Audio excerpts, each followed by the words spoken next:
Yo, what up? Rearranging some stuff so y'all to be able to see me and me not have my motherfucking monitor in the joint. So let me go do. Okay. Shout out to everybody, bro. Candid, what's up? Reggie, what's up? Drone should be protected on the Second Amendment. America, fuck yeah. Corlock, what's up? Zibbly Deep, Larry Merrily, Iman Perry. Hey man, you know we come prepared, baby. Let's get it. Melody, Kenny Conjo. What's going on with y'all, man? Apologize for being late, brother. Apologize for being late. Do something real quick. Settings, right? Settings. Oh. Okay. Oh, let's move this over here. Bam. There we go. All right. Apply that. There we go. Look at me. Look at me being all tech savvy and shit.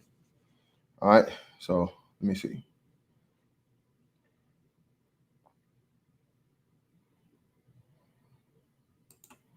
Okay. Cool. All right. Hold on. Shit. You know what's gonna be fucked up though? I'll have to check it later. I know it's not gonna be that. So we'll just leave it off and we'll check that later. But it is what it is. Fuck it. All right, good. Hey, what's going on with y'all, man? Shout out to everybody in the building. As you can see, this is our second Tinfoil Tuesdays. All right, we will be getting into it. I hope you got your tinfoil hats, jumpsuits, windsuits, you know, all of that good stuff prepared because we're going to get into it.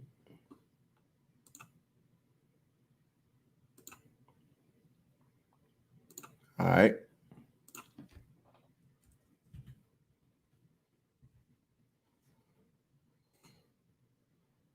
And again, I got to cite my source on this. Okay. For all intents and purposes, give credit where I do, as I do with everyone. Where's it at? Where's it at? Where's it at? Where's it at? Where's it at? Where's it at? Damn, hold on. What happened? Hold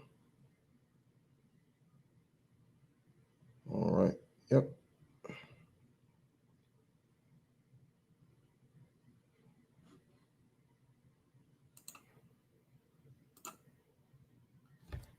How's everything going with everybody, man? Hope everybody's good. Oh, that's what y'all was talking about earlier, Orlando? Damn. Look at that. So that's 2 rappers versus 1, right?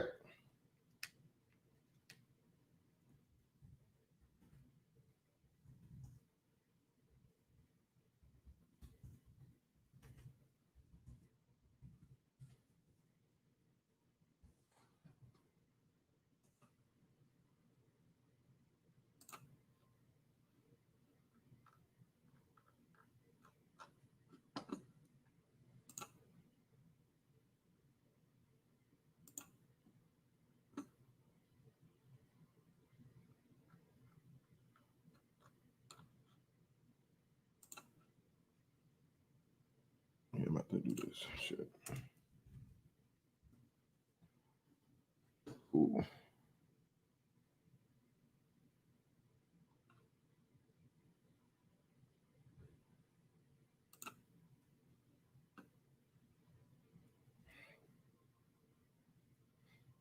Come on.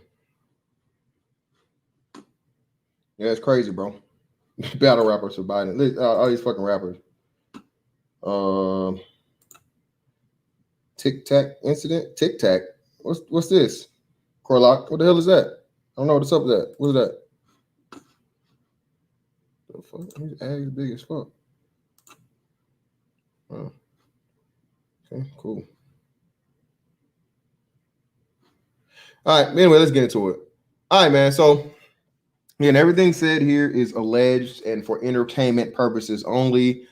This is not a allegation against any federal, state level, or any other organizations. Again, this is entertainment. Okay. You know, before we get into it. All right. So I'm gonna go through and give you the examples.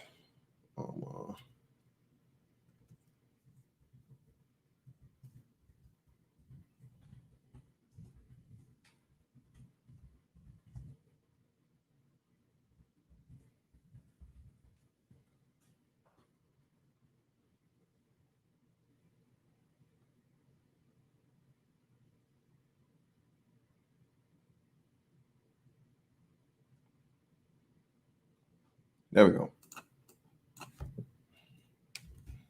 And again, even though I think this dude's a piece of shit, still to this day, and I hate when people do that.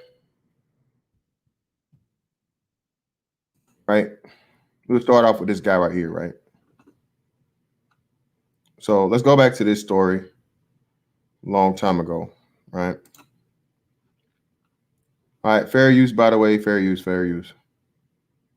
All right. Into the gunman. New details emerging about the attack he planned and his frantic final moments when he scrawled a message on the wall using his own blood. ABC's Matt Gutman is on the scene for us as well there in Dallas. Good morning, Matt. Good morning, Robin. Authorities are telling us that Micah Johnson acted alone. Still, they're picking through his cell phones and his laptops in order to determine if anybody else knew what he was planning. Now, they say that he'd been scribbling in those journals you mentioned, that he had practiced bomb detonation and doing tactical drills in his backyard, all in order to become what they call a killing machine. This morning, ABC News learning Micah Johnson had been planning an even more destructive attack on police for months. He was amassing the capability to do more mayhem than he did on that day. Black Lives Matter! But police say he saw that Black Lives Matter protest as a target of opportunity, one that he'd been training for, taking self-defense courses and doing tactical drills in the backyard of his middle-class home. Authorities say he even detailed some of the training and planning in a journal. The person talked extensively about shoot and move protocols and tactics. Shooting and moving tactics Johnson used to confuse and kill police officers. He had a lot of magazines, and he was ready for an extended firefight. The Army veteran was carrying a semi-automatic rifle and a handgun when he began sniping at police near El Centro College around 9 p.m. Thursday night. Dallas Police Chief David Brown telling CNN his officers were trapped in a kill zone. We are learning some of the positions of our deceased officers, and it was, they were in a funnel. It ended up being a fatal funnel. Towards midnight, SWAT teams cornered Johnson and negotiate with him for 2 hours. He just basically lied to us, playing games, laughing at us, singing. Johnson leaving a final message. He may have been wounded as he made his way up the staircase, and he was writing in his own blood. That appears to be the case. On the way up the staircase, he scrolled the letters RB. Police are still investigating its meaning. At 1:30 a.m., police fatally wounding Johnson with a robot-borne bomb, killing him, a tactic that triggered protests around Dallas Sunday. The use of that robot bearing the bomb was controversial. Do you think it was warranted? I do believe it was warranted. It saved lives. It's been a tragedy for more officers to lose their life. All right. So again, the dude Michael Johnson, again, to me, he's a piece of shit. Never will be more than that. But at the same time, even pieces of shit deserve certain things, their day in court, trial, or if they have to be killed or disposed of. It should be in a lawful manner. Okay. This right here set the precedent for what we're going to see, possibly, okay, a whole lot more in the future. All right. And there was not enough backlash from not just black people, but American citizens all together when this happened. Okay. This was a war tactic reserved for people on foreign land used here on American soil against an American citizen. Piece of shit indeed. Okay. Piece of shit. But everything about this was dead ass wrong, and there was no pushback whatsoever. I can go back. I'll find the thing I made about this shit on Facebook and show it to you guys. But yeah, man, this was so fucked up. All right. Extremely fucked up. And nobody gave enough pushback. This had nothing to do with fucking the racial aspect of it or whatnot, what have you. This was again, a foreign soil war tactic used on an American citizen. Okay. All right. I don't agree with what the dude did at all, but should he have been blown up with a fucking drone? Hell no.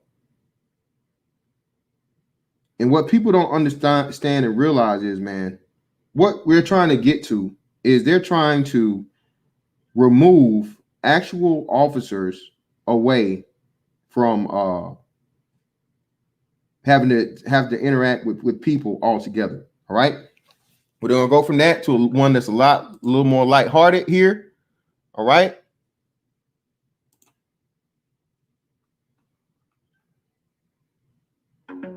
This one's far less detrimental. All right, hold on. I'm gonna share my screen real quick so you guys can see it.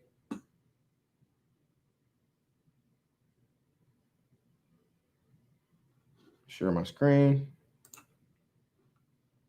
so you guys can see what we're looking at.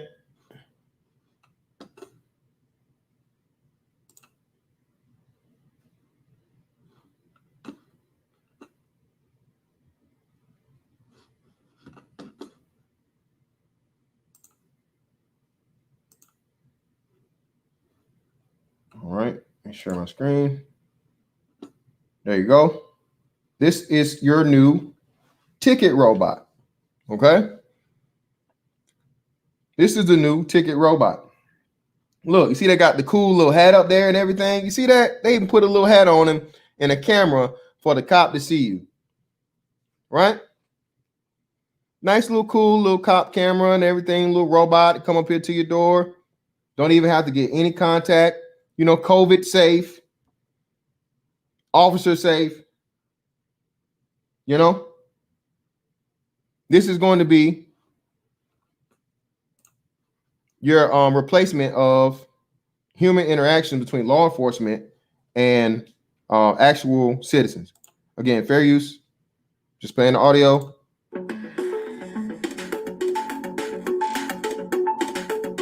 Police officers can question drivers from the patrol car with the help of what's named. This is also for traffic stops safer for both officers and motorists. The robot reaches out toward the driver's car window, allowing the officer to communicate with the driver via webcam. A spike arm also extends in front of the rear tires to prevent drivers from fleeing. So hold on now, listen. That's another most important thing too. Again, y'all think this ain't just, this is, again, a lot of people don't understand tactics, man. All right. A lot of people don't understand offensive and defensive tactics. All right.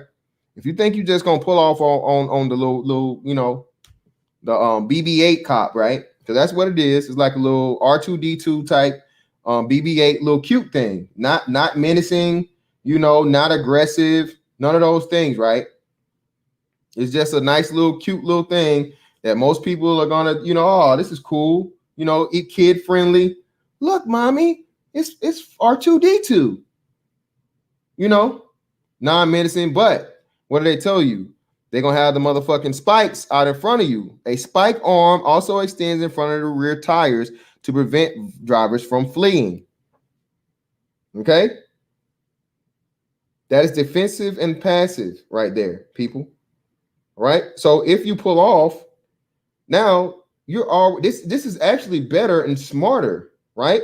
Because when a cop originally pulled you over, there are no automatic tire spikes put down in front of you. All right. If you pull off on the cops, you have all four tires available to you. You know what I'm saying? All four tires. You get to drive off, leading to the high-speed chase until, you know, they throw down the tire spikes, you run over them, so on and so forth. Right here, bro, you already handicapped from the jump.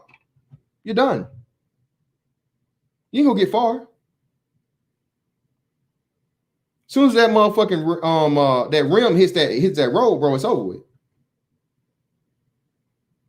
You know, that cuts down the high-speed chase exponentially. I don't know about what percentage or what by actual time, but just that, which you had already one tire spiked,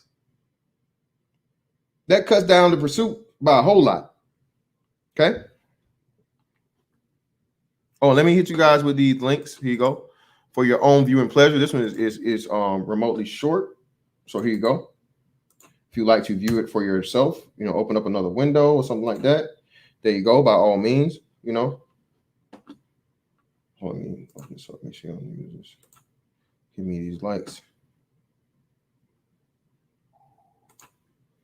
32. Okay. Come on now. We done did this one time today. I know I ain't got this many motherfucking hate watchers on the motherfucking on the Tinfoil Tuesday now. Tinfoil Tuesday is us all day now. Come on now. If you're here for the Tinfoil Tuesday now, come on, hit the like button, people. I got 50% of my fucking likes, not even 50%. All right, come on now. I need at least motherfucking 60 likes in this motherfucker. Y'all here for this shit. You can't even really hate on this, man. Like, goddamn, if you're a hater, just leave. I mean, you can't hate on this shit. Oh, we gonna get to, hold on, D-Mac. We gonna get into the real life RoboCop, bro. Hold on, we ain't there yet, bro. Another thing too, man. You know, so let me play this all the way through. Read your license and all this stuff. Print you the ticket.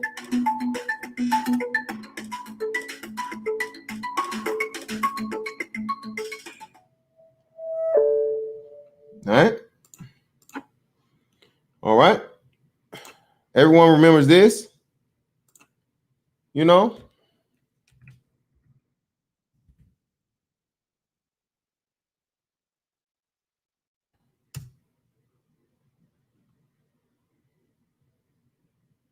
Everyone remembers this iconic scene for a couple weeks ago. They've been planning this for I don't know how long.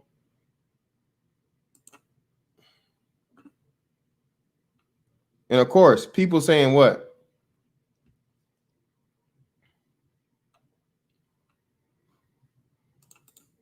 The Boston Dynamics dog that they made a fake video about, right? To where it wasn't a dog.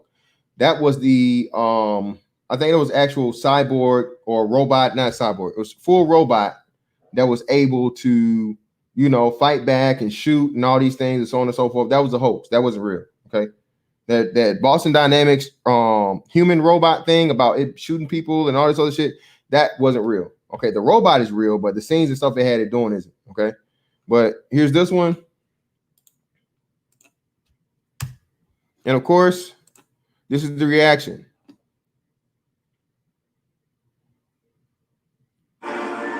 Make a difference in your. Hold up, shut up. I don't want to make. Shut up. I don't need a Army National Guard commercial, motherfucker. It was a RoboDog video. Hello, friends. It had the internet both barking and wagging its tail. I thought it was a little bit creepy, but I was excited to see it because I've never seen a robot in real life. Especially not in remote northern Ontario, where Nathan Canosway shot the video from the car. It reminded many of this driver getting mauled by a RoboDog in the Netflix series Black Mirror. But Nathan and a friend survived their encounter. Shit. I love you. Instead of a leash, it was handled by a guy with a controller. He said that it was for a job.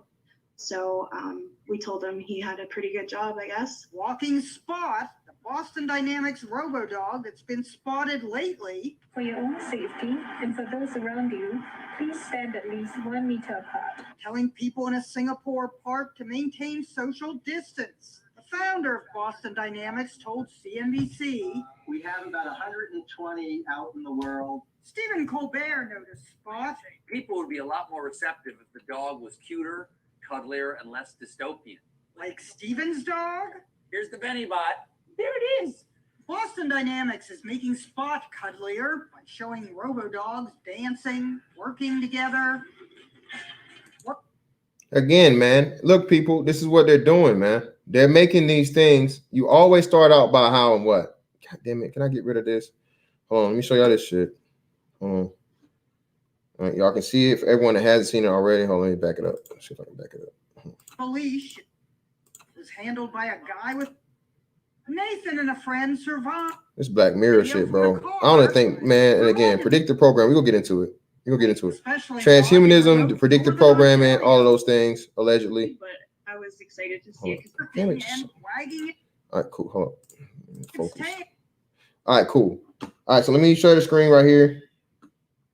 I know if I play the video, they gonna flag it, man. So what I'm gonna do is I'll show you a still picture. So give me a second.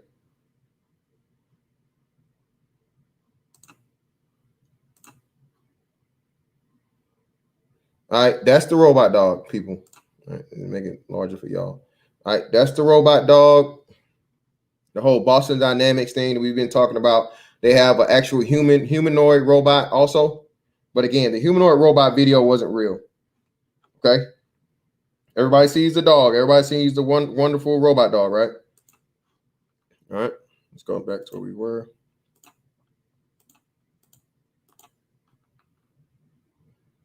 And again, this is the wonderful thing about it, where people mess up, all right, or they don't understand, right? The greatest thing about all technology is what? What can you do to technology, people?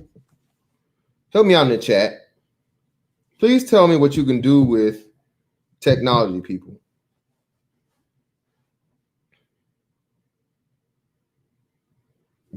Can't talk about wolf.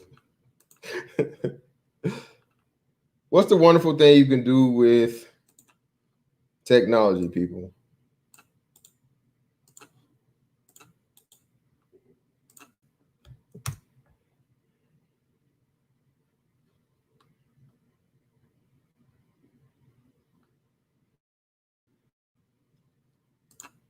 Program, reprogram, modify, add to it. Hell, you can hack it. That's the dangerous aspect of it too.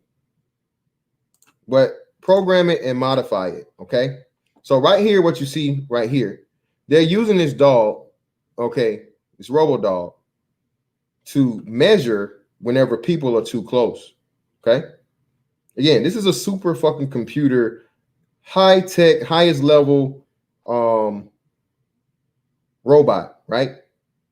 Okay. In order for you to get, and again, man, I'm no robotics engineer or anything by any means, okay? I'm not a fucking expert, right? But I can tell you this, man. This shit is fucking highly, bro. This is on some next level shit, bro. All right. Everything you see in the movies or whatnot, this is it, nigga. No, hey, this is the real deal. In order for you to be able to have a fucking robot jump, okay, a quadruped fucking robot move and operate like a natural fucking animal, nigga. All right. Where's Bro Truth when I need him? Okay. Or one of you science niggas or whatever, what have you. This is the real deal. And right they have right here now is something they're just using to simply measure and monitor, you know, people being too close. Well, what's the easiest thing to do to something that's, you know, just a monitoring aspect or whatnot? You can weaponize it, okay? It's very, I mean, that shit right there. Hey, you mean to tell me you couldn't fit a little MP5 up there? You can fit a grenade launcher on top of there? You know what I'm saying? You know what I mean? That's the wonderful thing about technology, man. It always starts out innocent and whatnot, what have you, but technology can be weaponized very easily. If the dog was cuter, cuddlier, and less dystopian. Like Steven's dog? Here's the Benny bot. And Michael Vick can't save you this time, okay? You can't call Michael Vick to help you with this one, all right? Or the Chinese restaurant man. No, it's nothing they can do for you here, okay? They can't save you. There it is. Boston Dynamics is making Spot cuddlier by showing robo-dogs dancing, working together, working out together. The Massachusetts State Police Bomb Squad tested Spot. SpaceX has one. Sighted amid clouds of liquid nitrogen. Will Spot become the future rover on Mars? After years of being taunted with a hockey stick, kicked, demonstrate the ability to recover, and even being yanked. By the equivalent of its tail, Spot still persevered. Intended mostly for industrial use, Spot now sells for $74,500. The company warns Spot is not certified safe for in-home use or intended for use near children. Uh-oh. Why would that be? Hold on. Wait. Stop. Wait. Whoa. This is just a innocent, harmless, non-weaponized, you know, robot. Why would it not be certified safe for in-home use or intended use for children? Why would children not be able to, you know, have a cool little Boston Dynamics dog, a robo dog? Why would that not be? They're warning you. They're letting you know it's not a toy. Okay, this isn't like the little cheap fucking drone you get from damn, what's the name of the place that got the cool ass chip? Brookstone and shit, right?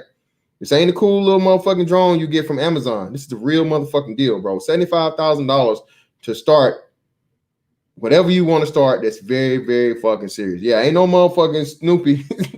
Shout the candy. Say ain't no Snoopy or Scooby Doo. Goddamn it. No, sir. Ain't no, not Jimmy Neutron's dog either. No, sir. None of that. All right. All right. Roscoe, Zach, listen, Roscoe, that's what I'm saying. Again, I promise you, they're not telling you this and they're not saying this, bro. Not saying it. But again, bro, all of these machines around us, bro, they're becoming self-learning, allegedly. This is my theory. Again, it's just entertainment. It's not any serious things against any government, state level, any official capacity. This is just my entertainment theory. Okay? Yes, Corlock, it is. It is. And what people don't realize and understand about this AI shit, bro, is that this is where you fuck up. Okay? It's transhumanism shit, and to the point of where, like I said, you're allowing the machines to let self-learning. Okay, that's the first step of what the ultimate process. The ultimate goal of all this is what? Sentience. This is why they keep saying things like God particle, God this, God that, playing God. They're warning you. They're telling you, bruh, the moment that people find a way to make computers or artificial intelligence truly sentient, it's over with. Okay? We're done. You have no chance. You have no... Again, there's nobody you can call. As much as you niggas don't like God, that's gonna be the only person that can help you. Okay. All right. How many of you guys have seen Westworld? I think Westworld is the best example of predictive programming for what's to come for us. Okay. Westworld is like, man, Westworld is scary. To some of the shit that they say, especially in season 1, bro, you gotta fucking watch it. If you have not watched Westworld, bro, that show right there, that series, man, I know everybody talks about Black Mirror and shit like that and whatnot, what have you. But Black Mirror, I think is like on some extreme shit, and shock value and scary shit. But Westworld actually presents it to you in the way that would be the best possible way for you to implement it into human society. Okay. Fantasy World, and Westworld was actually is a remake of something I think they did way back in the 60s or something like that. It's a remake of a very, very old series or movie. So this isn't new. They're just modernizing something that was already thought of years upon years ago. Okay. Corlock, no, not that one. I guess the newer version. So that's what I'm saying. Whichever one you're talking about, Corlock is the original one, I think. But they remade it. Modernized. It's on it's an HBO series. Look it up if you guys haven't seen it, man. It's extremely good. Okay. Yeah, Saga get Dolores ain't no fucking joke. Dolores, hey. See? Hey. And Shango, that's what I'm saying. They gave a nod to CERN in appreciate that, Corlock. So the 70s. Appreciate, yeah, they did a current remake now of the 70s movie or series. So look, yeah, they did a nod to CERN in the last season of Westworld. Pretty much supercomputer that predicts any and everything that's going to happen. Because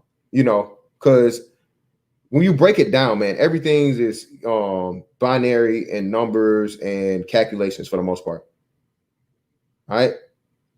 You look at the patterns of a certain of individual, man, and there's a likelihood of them being certain things.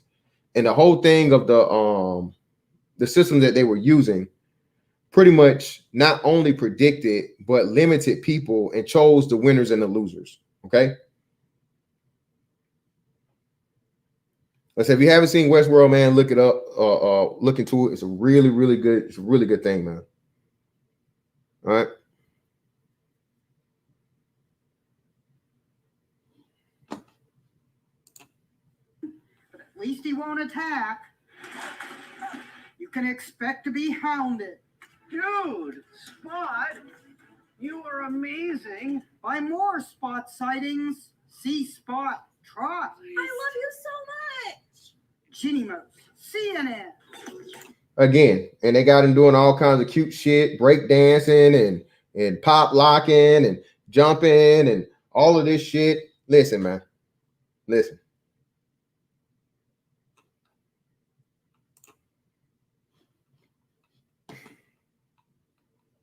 All right.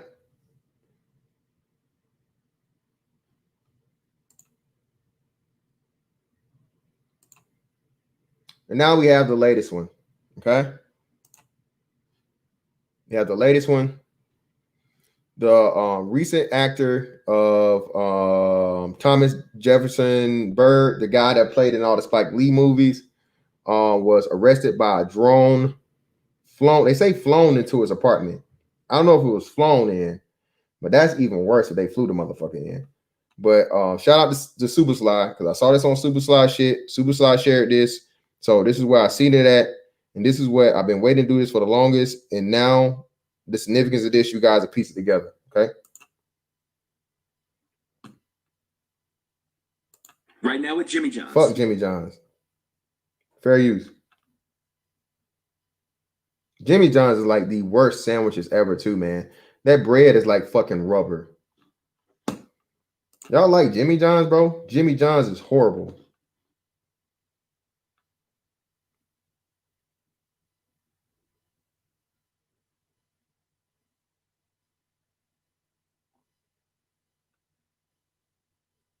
Okay. All right, so let's do this. So let me show you guys this one. Oh shit. Oh damn. Fuck. Wow. All right, so hold on. Let me share my screen. We just put the fucking worst thing. Again, fair use. This is me showing the commentary and giving my personal commentary on the story and all these other things and all this shit. Nigga, get out of here. You get out of here too. Not want to do none of this shit. Suspect in murder of actor Thomas Jefferson Bird arrested by police drone flown into his apartment. All right, now watch this shit now. Hold up. Let me see if can I? There we go. Let's do this. Gotta fuck. Yeah, close you bitches. Get out of the way, bitch. There we go. All right, cool. All right, so watch the door. Hold the door. Hold the door. Look at this shit, bro.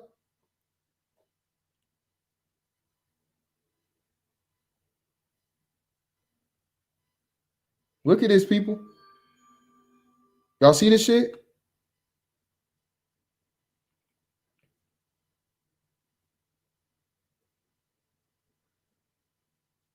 Y'all see this shit? Y'all see this, right? Ain't no battering rams needed, nigga. Ain't no police several going into there. Ain't no police endangerment. Look at this shit, bro. Look what it did to that door.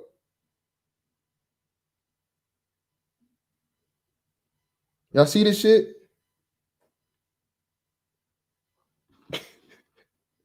Yeah, they did, man. They did him wrong, bro. They did hold her dirty, man. Look at this shit, people. Look at this. This is the whole apprehension, man.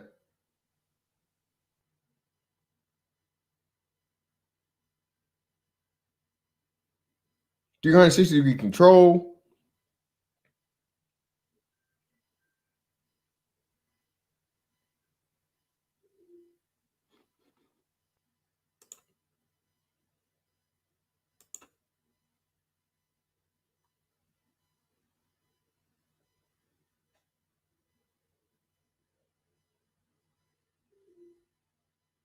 I'm gonna go back and I'm gonna play the audio after the fact. I'm just showing you guys a video right now.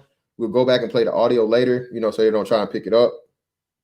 Matter of fact, like I said, I'll leave that there. That'll probably help me out. Get your ass out here, nigga. Shoot your ass with this drone. Act up if you want to. Look at this shit, man. Look at this. Look at this shit. Are you not entertained? Is this not what you want? Who can we thank for that, people?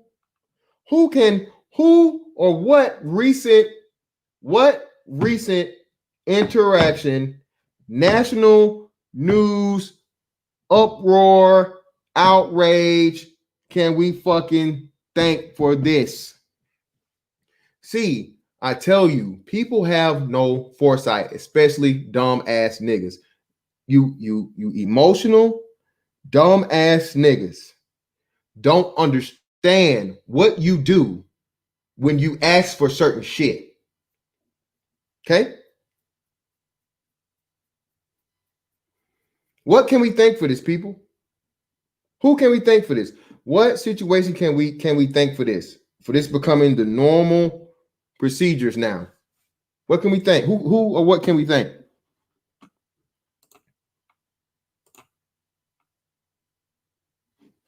Yep.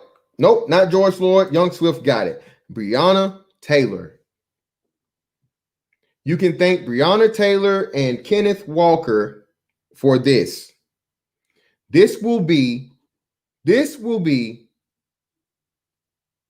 the end. And that, Roscoe, listen, now you can actually defund the police and replace the police with what, Roscoe? Oh, you want to defund the police? And what's happening anyway, Roscoe? You're having, because you guys have fucked the climate up and made it so like impossible to be a cop, okay? To be a cop and operate to keep yourself safe. Because again, when you look at the amount of police interactions, arrests, all of these things, and compare it to the deaths, bruh, it's not even close. Not even fucking 10%, not even 10% of fucking police interactions end up with death, bruh. Not even 10%. But since you had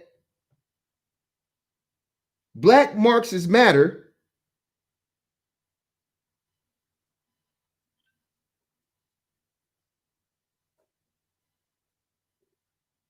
come through and tell you the police are the enemy, Antifa come through and tell you police are the enemy, you dumbass niggas and you dumbass motherfuckers, other motherfuckers, non-niggas, come through and say the police are the fucking enemy and that police brutality is such a fucking issue. Again, when you look at the numbers, if you go by the fucking numbers, it's not even fucking, bruh.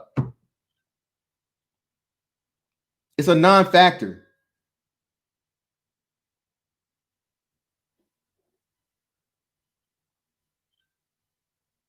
It's a non-factor. But what do?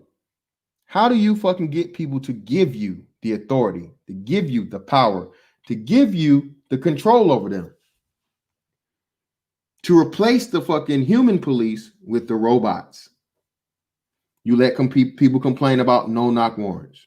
You let people complain about fucking rage. You let people complain about fucking criminals being treated as criminals. Should criminals be killed? No, I'm not saying that. I repeat.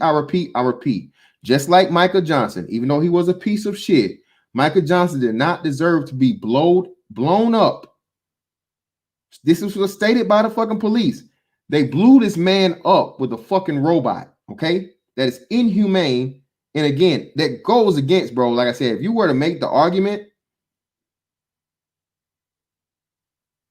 that's not how fucking American citizens are supposed to be treated, okay?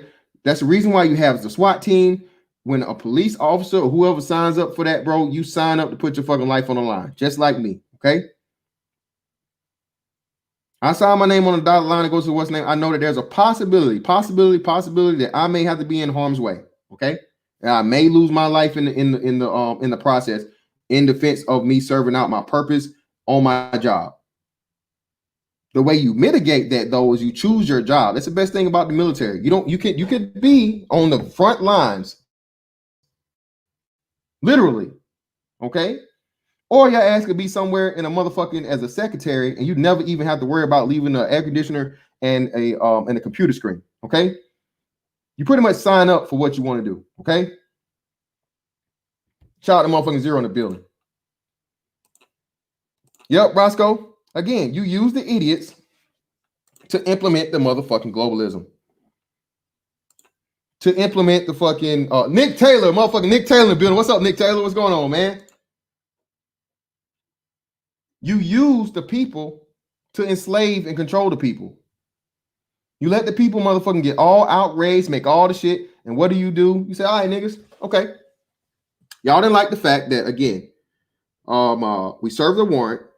And again, niggas, man, I hate street lawyer ass niggas. Listen, bro, when you have a fucking signed warrant by a judge, okay?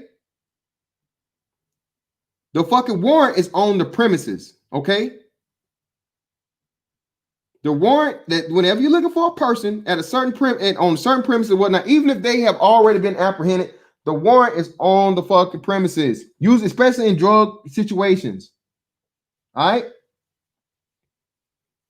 They're usually not just looking for the person, but they're looking for evidence of their drug participation, the drug deal, the drug operation, money, drug paraphernalia, all those type things, right? That's what's going on. Oh shit, y'all niggas probably hit me on the cash up. I gotta hold on. I'll get my phone back close.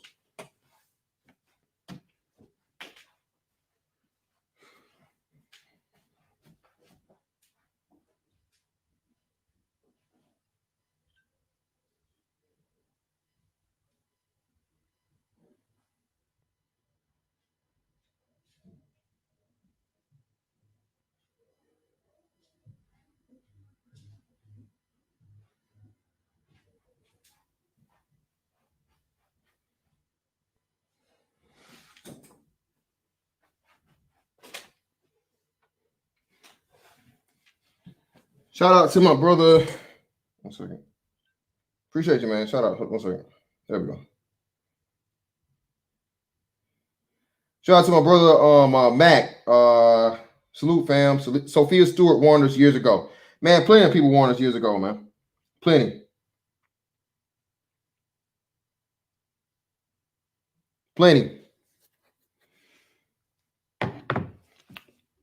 And again, this whole Breonna Taylor thing, man, is just another small piece of the puzzle that most people will never, ever see. Yep, Legacies, order out of chaos. Order out of chaos, man. It's on your dollar bill, people.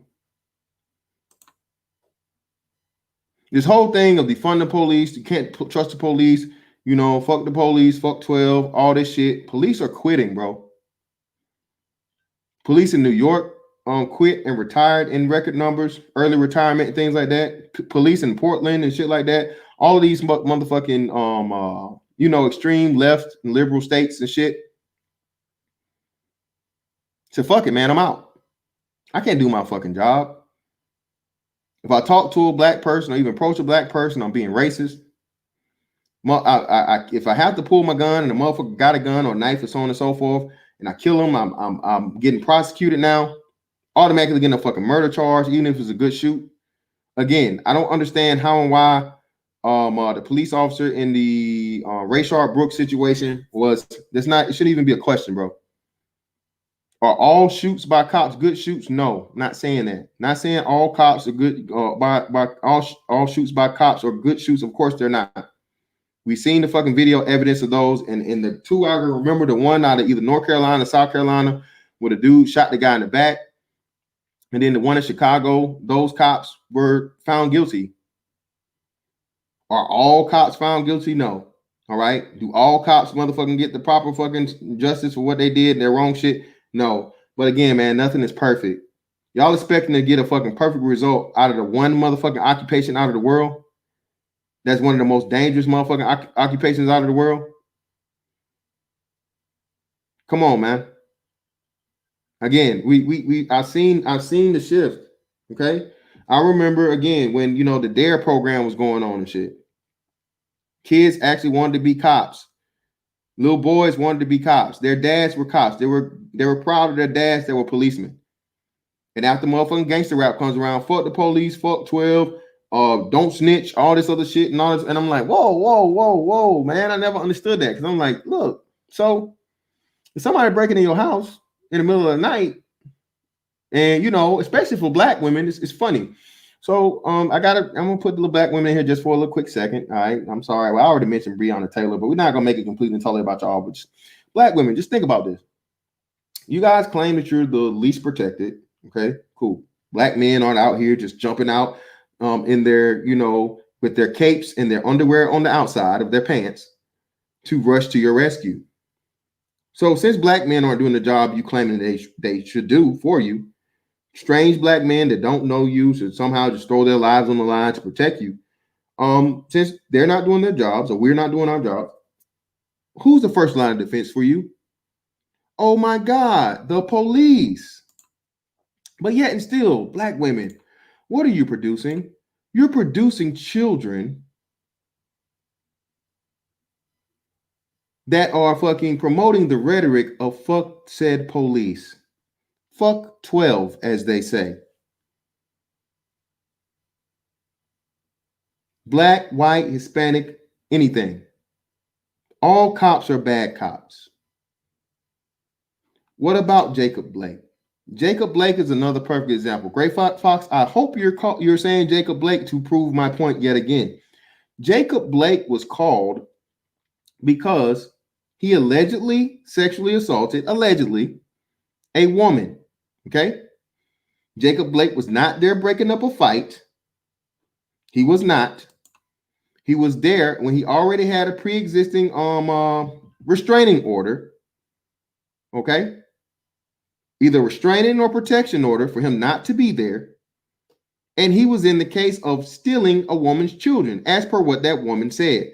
But allegedly, same said woman changed the story to her advantage after he got shot. Okay? Appreciate that, Gray Fox, for bringing it up. Perfect example, brother. Thank you.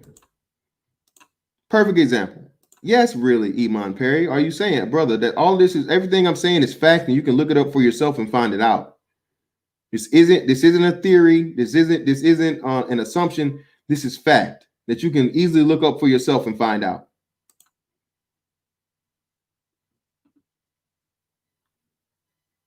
Jacob Blake, yet again, another piece of shit who's doing criminal shit, and he fucked around and got what any normal person would get, black or white. Again, more white people are shot by the police and killed by them than black people. But y'all guys want to go by this bullshit ass motherfucking percentage shit that's always going to be in the fucking favor because they're lesser black citizens as there are, period. So of course you're going to have higher fucking percentages and shit by the numbers. Again, which is more shit to fucking what? Make the perfect trap for you niggas. For you niggas to complain about police coming, police serving warrants, police doing this, police doing that. Okay, well shit, fuck all that, man. We'll just send the motherfucking drones for you, nigga. This is what you niggas want. Y'all don't want us to deal with these crooked ass cops and shit. Fuck 12. All right, deal with this goddamn robot, nigga. I'm gonna play the audio for y'all now. Hold on, we play the audio. If it has audio, it should have audio. I hope it does.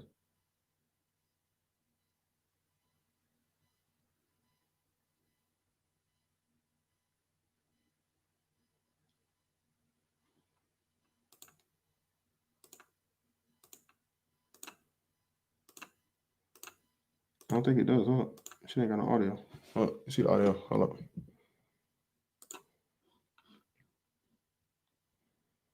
Oh, this one don't got audio, but hold on. Let me see if this one has audio. No, they ain't got no audio on this shit. No, they do. All right, cool. So it won't show the audio. They probably calling them all kinds of dumbass niggas and shit, though. Yeah, we got you now, nigga. We don't even have to touch you. Listen, man. Listen, Anthony Buckner, you can't tell them this, bro. You can't tell them this. Anthony Buckner, it's all a lie. They don't care. I don't want to hear it. Anthony Buckner, we don't want to hear it, brother. Just fuck the police. It's the police fault. We don't need no police. Black people can police ourselves, even though you've never shown yourself fucking able to do it, ever. All right. Now let's show y'all this real gangster shit though, or what's they and again, if and when you know how this thing goes in the tinfoil hat community, bro, they have to warn you. Okay, Think of all the movies that have told you about transhumanism, robots taking over, cyborgs, androids. Just start naming them in the chat, people. Just start naming them in the chat. I'll help you out. Fucking Terminator. Terminator is probably the first most famous one. Okay, robot / android, humanoid robot, right? Murderous, killer, fucking shit up. No question, everybody can get it. Sarah Connor. Every motherfucker, this nigga even killed, bro. He killed the baby named Sarah Connor, man. Killed the little girl named Sarah Connor. He didn't give a fuck. RoboCop. RoboCop was a good one. Android Saga and fucking what's the name? Matrix. iRobot was huge. iRobot is one that people forget about, Jedi Mac, and that was a really good one. iRobot was extremely great. Capricorn Way, another one, The Minority Report. Let's stay on that one. I was waiting for somebody to say this. Capricorn Way. Shout out to the Lord Commander for the $2. Thank you, bro. Drones are the way to go. Safer for citizens and cop. Hey, no. We'll get back to that. But shout out to but let's stay here. Listen, man. Shout out to Nick Taylor. Robocop. Yeah, the Detroit PD, baby.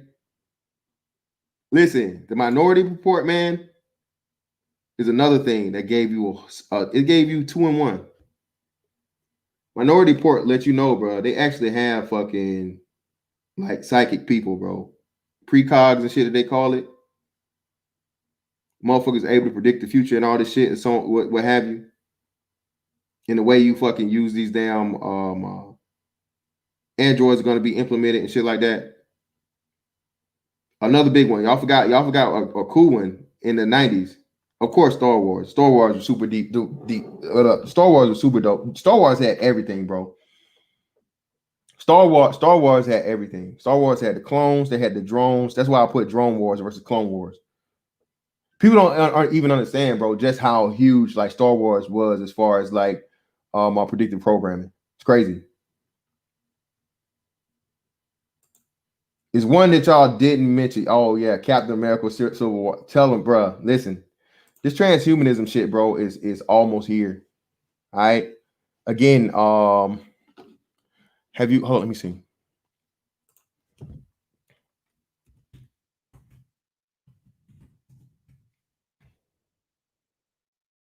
Listen, man. Listen, people. Listen to this. Look at this.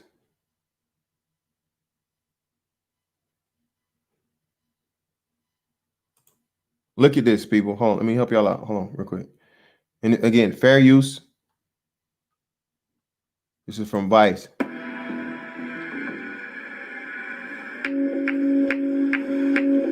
me see. Hold on.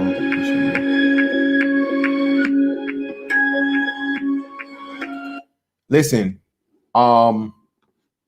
Yep. Total Recall, Prometheus, Iron Giant, Avatar, Doctor Strange. That one. Fuck. Everybody always forget. Yeah, X-Men, of course. Blade Runner. Hey, what? I always forget the name of that fucking movie. What was the latest movie, man? Upgrade. Did y'all see Upgrade? Of course, yeah. Iron Man, man, crazy. Did y'all see Upgrade? The movie Upgrade. Did y'all see that?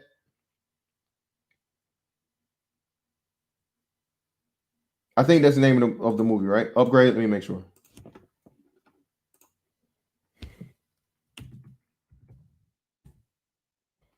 Yeah, that was the name of the movie. Upgrade. Have you guys seen Upgrade? If you haven't seen Upgrade, man, you need to watch Upgrade.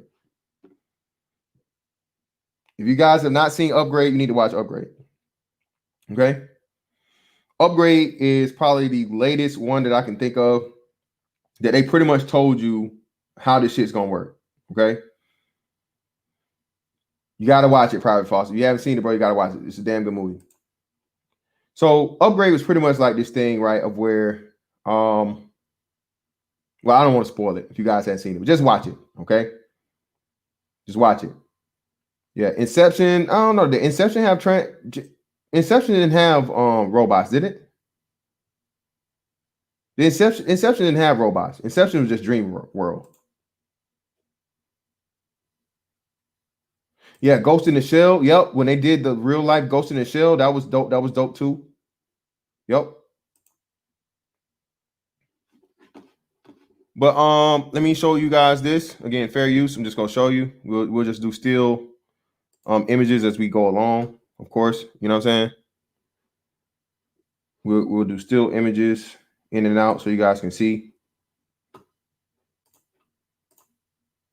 course, here we have a prosthetic leg.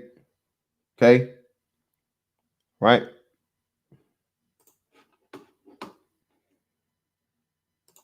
I'm here in Zurich, Switzerland for the Cybathlon, which is the first ever bionic Olympics. You see the state of the art and assistive technology. Oh man, I gotta show y'all this hand, bro. Hold on. Where's that hand at, bro? I gotta show y'all this fucking hand. I'm here in Zurich, Switzerland. All right, we gonna mute this right here, and I gotta show, bro. Look at this hand, people. Look at the hand. Look at this hand.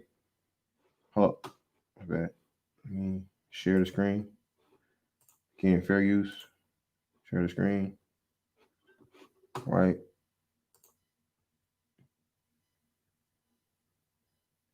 Look at, yo, do y'all see this hand? Do you see this hand? Y'all see this shit? Fully functional fucking hand. People that are paraplegics, bro, they're making them, you know what I'm saying, capable and able to walk nowadays. Okay? Bruh, the shit is here. It's not even on the way, people. It's already here. Is the first competition of its kind, featuring teams from around the world, showcasing the most advanced technologies for people with disabilities. Can you tell me about your hand? It has 5 motors, and I control those motors by electrical impulses from my muscle. And the wicked one is 360. That's cool. Yo, and this shit is, bro, this shit is beyond dope. Hold on. I gotta show y'all this shit, right? So again, check this shit out. This dude literally has some motherfucking, like, bro, just look at this shit. Yeah, Nick Taylor. Listen, yeah. Real life shit, man. Look at this shit, man. This is where we at, people. This is where we at. Look at this shit. Look at this. Fair use again. Fair use. Look at this hand, y'all. Carbon fiber hand, right? Up to the sleeves. Up to the elbow. Full dexterity. 360-degree rotation of your hand. Do you know what type of, so if you were to weaponize that, right? Imagine if you were to fucking weaponize that, man. Again, this is what y'all don't understand, man. Listen, everything can be weaponized, bro. That's the scary shit about it. Shout out to everybody. Let me get y'all in here, man. Definitely want y'all, hey, man, we got to get these tinfoil hats cracking, baby. We got to get these tinfoil hats popping in this motherfucker. Everybody come on up here, man. Come on, let's get it. Let's do it. Let's do it. Yeah, man, look, bro. This is where we are. Yep, the Reavers. Yep, from motherfucker. Yep, from X-Men, bro. Reavers and shit. Listen, yeah, bro. Again, man, y'all understand just how technologically advanced you have to be in order to be able to attach a what is it be considered? Yeah, yes, yeah, a cybernetic prosthetic. Okay, cybernetic prosthetic that's able to tap into the old nerve endings of an amputated limb, right? You attach it to those nerve endings, and it acts as if it was something that was naturally attached to your body. Do you understand the level of fucking bruh that goes into that? Wise Will, you can't just choke a nigga from different angles, bro. You can literally helicopter a nigga, bro. You can literally helicopter a nigga, bro. Grab that nigga by the throat and hold him up in the air and spin his ass around like a motherfucking rotor. Shout out to St. Cloud in the building. What's up, bro? Oh, not much. How are you? Can't complain. Actually, here's the thing. I'm actually looking forward to some of the advancement in robotics, to be honest with you. I mean, I think if it can make our lives easier, I don't see what the big issue is. I mean, I understand the apocalypse scenario, but what you just saw was an example of a guy who had no use of his arms and legs being able to walk and move his arms again. I don't know how you can be against that, per se. Well, it's not being against it. It's understanding the ultimate goal of it all. Okay. Oh shit! And wow, this is extremely graphic, but it's extremely important. Wow, I'm not sure what I'm looking at right now. I don't know if this is a brain or what. It looks like a brain, man. Let me just shoot this to y'all for a second. I'm pretty sure this is a brain that I'm looking at. Okay. Again, and this right here, St. Cloud. I'm glad you said what you said. It's like perfect timing. I've never watched this before. I've never seen the whole. Let me give you guys the I'll give you guys the link for it. My man Nick Taylor in the building. Nick, what's going on, man? What's up, bro? You got it. Appreciate you coming through, Nick. Real quick, let me show you guys this shit. Ultimately, man, this is the goal.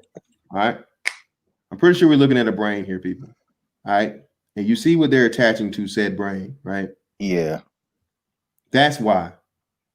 Okay. Yeah, it kind of reminds me of Elon Musk's Neuralink. You know what Elon Musk is doing? Yes, he's doing it to pigs. Thank you, St. Cloud. Exactly. This is what people never ever see, and even though they hear it, all right? Even though you hear about it, people never link it to the ultimate goal being human implementation. No, Elon Musk said he was going to use it on people. In fact, I know this one guy. His son has his wife. I think she has like seizures, and she has a chip in her brain to prevent seizures from happening. So man, this shit finna get good. I got motherfucking Nick Taylor and Spiritual Logic Hulk in this motherfucker, bro. This finna be a good one, but it's finna be classic, boy. It's finna be classic. Okay, but yeah, man, listen. This is why it's a problem, St. Cloud, because all this stuff starts out innocently as just, hey, help the people, repair lost limbs, give lost functions, all of these things. But again, bro, once you attach something to your brain, bro, all right, you're going to be controlled by you're susceptible to being controlled by something else. All right, I get it. 1,000%, not 50%, not 75%, bro. 1,000%. Okay, if and whenever you do this, whoever makes it, whoever produces it, they are going to have some way to tap into said thing. All right, and then you're going to have later on what you find out is, especially if it has any type of Wi-Fi capabilities, or and it's going to have to, because why? You're going to need your firmware or your software upgraded on whatever it may be, right? So you can have the latest and greatest. Yeah. Okay? And next thing you know, your ass is a whole motherfucking robot around this bitch, bro. The literal perfect Manchurian candidate. Of course. Now, do you think people are going to volunteer for it, or are they going to be forced to have it on their own? No. They're gonna volunteer. I'm out. I got motherfucking Nick Taylor in the motherfucking building. I got motherfucking Hulk in the building. Hey, y'all show, goddammit. Let's go. I'm in it. Let's go. Yeah, go for it. You know me, I'm not argumentative. You know me. Ain't no arguments here, Nick. Nick. You got it. Go, Nick. Just go. Go until you run out. Well, it's gonna be voluntary, and I can ask me how can I prove it? Ask me. How can you prove it? Okay. Already you have people volunteering to have chips put in their arms so they don't have to carry ID and credit cards and their debit cards already. Facts. Already. It's not mandatory. I mean, your bank can't force you to do that. But so people are volunteering, and here's the killer part. Everybody I say this is always about politics. You damn right. Because here's the thing. What side of the aisle do you think the majority of the volunteers come from? What side of the political aisle? All right, left-leaning people. Yeah, and the same ones that say that they want anarchy and that the government is ruling over them, yet and still they line up to be chipped. They line up to let the government tell them what kids they can bear and which ones they can't. They line up to keep normal people out of the government's way so the government can put clinics, Planned Parenthood, in their neighborhood so they can get rid of the desirables that they choose to have removed. Fact. I'm a former soldier. Okay, what Fantastic said is true. I ain't gonna get all into what's in my 201 file because it'll make half 50% of people cringe, and that's not what I'm into. But the things, all right, you see a lot of us soldiers. Now, I'm not one. I have all four of my extremities. Yes, I have a couple of dents and dings and bullet wounds and shrapnel wounds here and there, but I'm still functional. Now you take guys like us 4-time combat veterans, us guys with that's in triple digits in airborne and parachute jumps, that's in double digits in combat jumps, into foreign countries. I tell people it take a special kind of person for you to say, I'm going to come to your house, I'm going to telegraph that I'm coming, and I'm still going to parachute into your backyard, and I'm going to kick the snot out of you. Okay? Now you take us, and you give us the Steve Austin $6 million man treatment.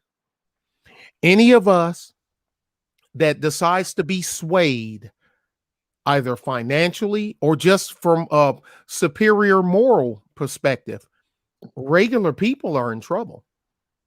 You're in trouble. Now, the only good thing about it is I'm closer to the end of the game than the beginning, so I won't be alive by the time it happened.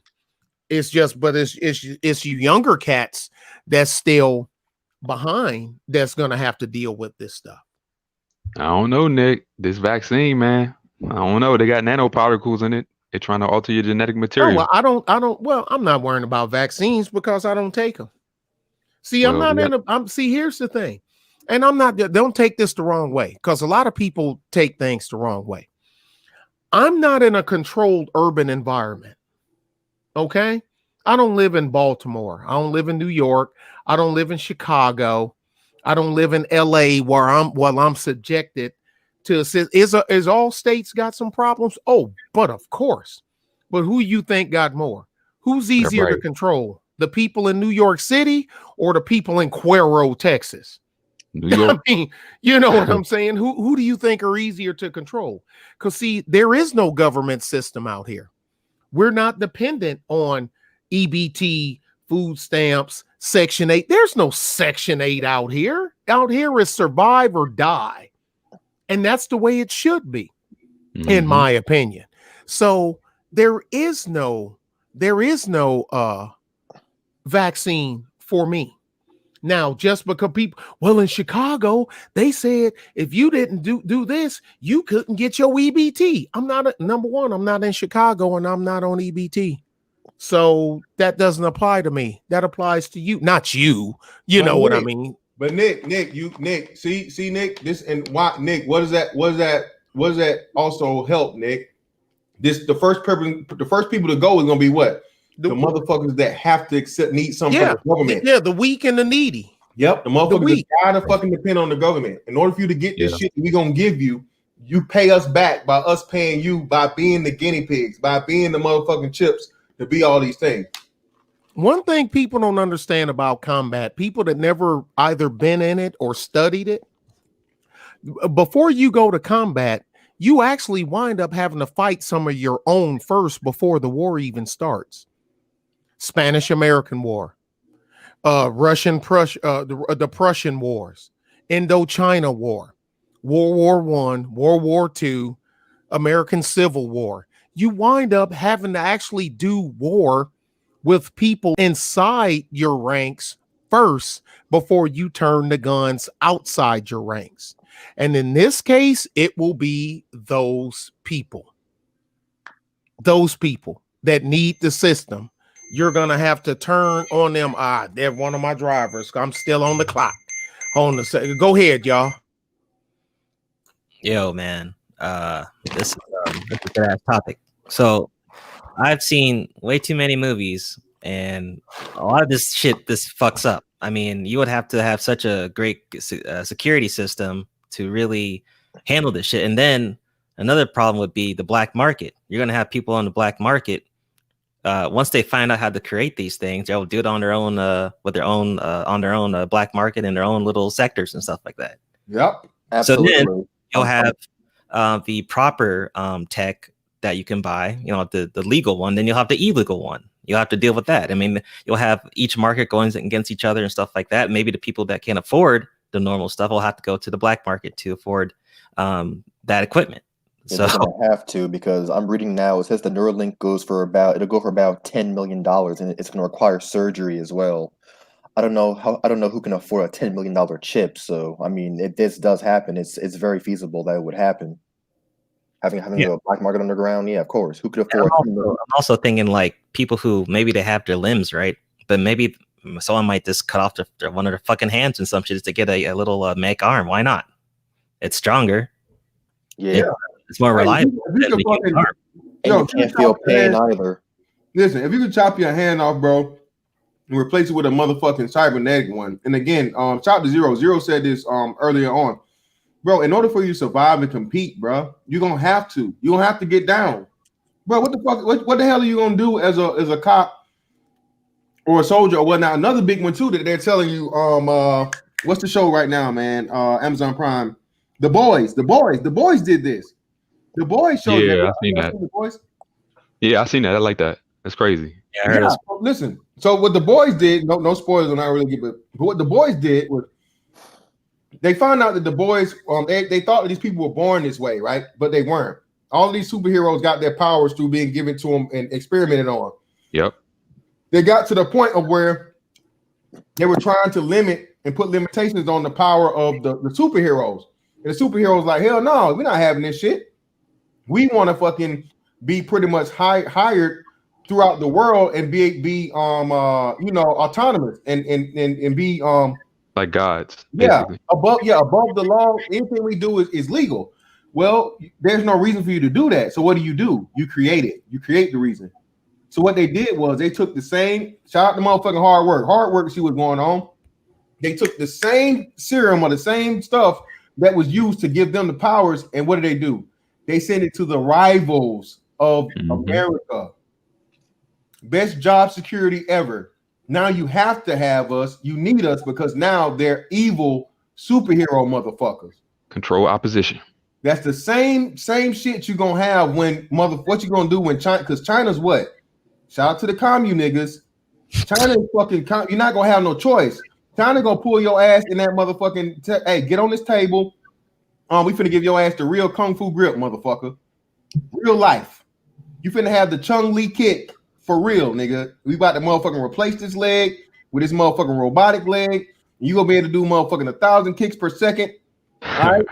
Man, this is gonna fuck up everything, man. This is gonna fuck up everything because then it's like you're gonna have certain jobs where okay, you have to make sure like, are you a mech? Do you have a mech part in your body? If you don't, you can't get this job. Or are you like 100% human? Well, you can't have this job because you have to have a mech type of percent in your body. You're gonna have that issue. I mean, basically, firefighters, police, they're fucked. You got to be a fucking mech. You have to have some shit. Augmented, they call it. You might as well just turn that whole staff into androids, or cyborgs. I mean, there's like no point in them being human, really. Yeah, but see, this when I saw Mr. Fantastic's thumbnail, it made me realize, like I tell a lot of people, you got to watch this police thing. They want people mad at the police. Yep. Because they already have robotics coming out. They got these robotic dogs that will chase you. They already got them out in Australia and I think some other places, where they will detect if you're not wearing a mask. They will yell at you and say you're not doing this, you're not doing that. They want people to discredit using real people, because when you use AI and robotics, the discrimination goes out the window. And then if that thing kills you, who cares? Yeah, you remove emotion completely. Exactly. They actually did that. They had a study in New York as to where they did the same thing with not bail or not bail, right? So instead of leaving up to people getting bail or not getting bail, they put them in an algorithm, and the algorithm determined whether or not you get bail or you would get bail. And it based take it the on human element. Yeah, it based it on the previous convictions, your background, your age, your race, all of this shit, right? And again, this is how when you can keep complaining. I told you niggas too. Y'all gonna understand just how right fucking fantastic is, all right? Listen, I told y'all the race card was over. The race card is over, man. You better go ahead and get your last little swipes in, but I promise you this: before 2024 is over with, you bro, when you say racism, people are gonna laugh in your face. Okay. Yeah. All right. I have a question though, dude. Go ahead. Good. No, because my whole thing is to know a machine is supposed to be objective. So if we get rid of the the discrimination, the racism, the whatever it is, what's really the issue? Because now it's basing off of the person's behavior as opposed to like their race or their just obeying who's religion. in charge. Just obeying who's in charge. Period. That's it. Whatever the law mandates, you do it, and there's no wiggle room, no human element, no subjective view of how you feel. It's just do what you're told or suffer the consequences. Kind of like now. And that's what, Hope. That's why globalism wants you to be ran under communist fucking system. That's why America's in the way. America's in the way, people. I mean, look at China. They got the social credit score. If you jaywalk, you can't ride the train. If you do something small, it locks you out of society. You're just short. Nobody cares because a human didn't do it. An algorithm did it. Technology did it. And so nobody cares. Nobody felt like you were discriminated against because it was just the robotics just did the numbers and based it on exactly what you did based on you already knowing the new law. And if you realize, I don't know if y'all noticed this, but Google robots killing a whole bunch of people in China. It was a bunch of robots that killed a whole bunch of people in a lab in China. And they were suppressing this, but it actually happened. And because they're testing these robots out. This is real happening, but China is a test dummy for a lot of the technology that they're going around in the world. Like the social credit score is actually out and it's actually spreading. And they're going to use stuff like this because they want people to tear down this system right now. They want you to hate, to discriminate, to control opposition, fight each other, blah, blah, blah. So they can bring in technology, AI, so they can create these dystopian rules where everybody either walks the same, talks the same, thinks the same, or you're locked out of society. Hey, shout out to Grey Fox again, bro. Grey Fox own it, bro. This is one y'all left out, the most important one, Demolition Man. Yeah. Yeah, it's real. Yeah, Demolition Man warned you about this shit, man. Listen, the whole aspect of what Hope, and that's why I tell you guys, this shit isn't linear, bro. It's circular, bro. All right, it's not linear, it's circular. Everything leads to something else and come back around to one. All brings everything together in the perfect motherfucking shit the way they want it to be. All right. That's why we keep telling you, oh, y'all niggas keep talking about Marxism and communism and all this other shit. Well, if you motherfucking understand what the fucking globalists want and they'll be on the fucking one rule, you can't have a new world order under democracy, motherfucker. You can't have a new world order under independent thought and free speech. Are you crazy? Exactly. No. Well, they missed the biggest clue when rich, wealthy white billionaires were funding the Black Lives Matter movement. Everybody missed that for some reason. They don't realize that if you follow the money, the same so-called slave-owning wealthy white men are actually funding Black Lives Matter. Why? Because that Hegelian dialectic, problem, reaction, solution. They create a problem, they wait for you to react, and then they create this dystopian solution. Not only create hope, you beg for it. They give you what you ask for. Yep. Because now what is everybody leaning on? They're begging for the government to help everything. The same oppressive government that once institutionalized slavery, that once institutionalized all this stuff. Now they're begging that same government to fix it. And they got a fix for you. So it's obvious to those who are willing to see it. But if you get emotional and I tell people, look, you can't say the government is bad and then ask the same bad government to help you and expect a peaceful, fair solution. You can't do that. You don't expect your enemies to be nice. You realize that in true freedom, you deal with the consequences, whether they're bad or good. You just deal with them. That's true freedom. Once you become dependent on somebody else to do something, then you put yourself in some kind of bondage. And that's exactly what's going on, because now you have to believe that the narrative and what they're telling you, you have to assume that it's honest and it's true and it's right. And the only way you're going to know whether it is to when it proves to not be. And that's going to be too late because you depended on somebody other than yourself. They're taking away critical thought. Schools do not educate, they indoctrinate. You're trusting that the information you're being told is true. And because they don't want you to actually question things on your own, because they want you to think the way they tell you to think. Just like with this crap going on right now. People just assume that what they're being told is what's making them sick. They go to McDonald's, they drinking, they smoking, some people doing crack and all that, been destroying their bodies for years, drinking fluoridated water, chlorinated water, atrazine, endocrine disruptors, all of this crap, destroying their body with pharmaceutical drugs that they know are recalled every year by the hundreds. And they just pump this stuff in your body. Everybody got a phone just radiating the hell out of them every day on their hip, in their body. This is all new technology within 150 years, and ain't nobody know the true reactions of having or something that's pumping out electromagnetic waves on their body for this period of time. This is all trial and error.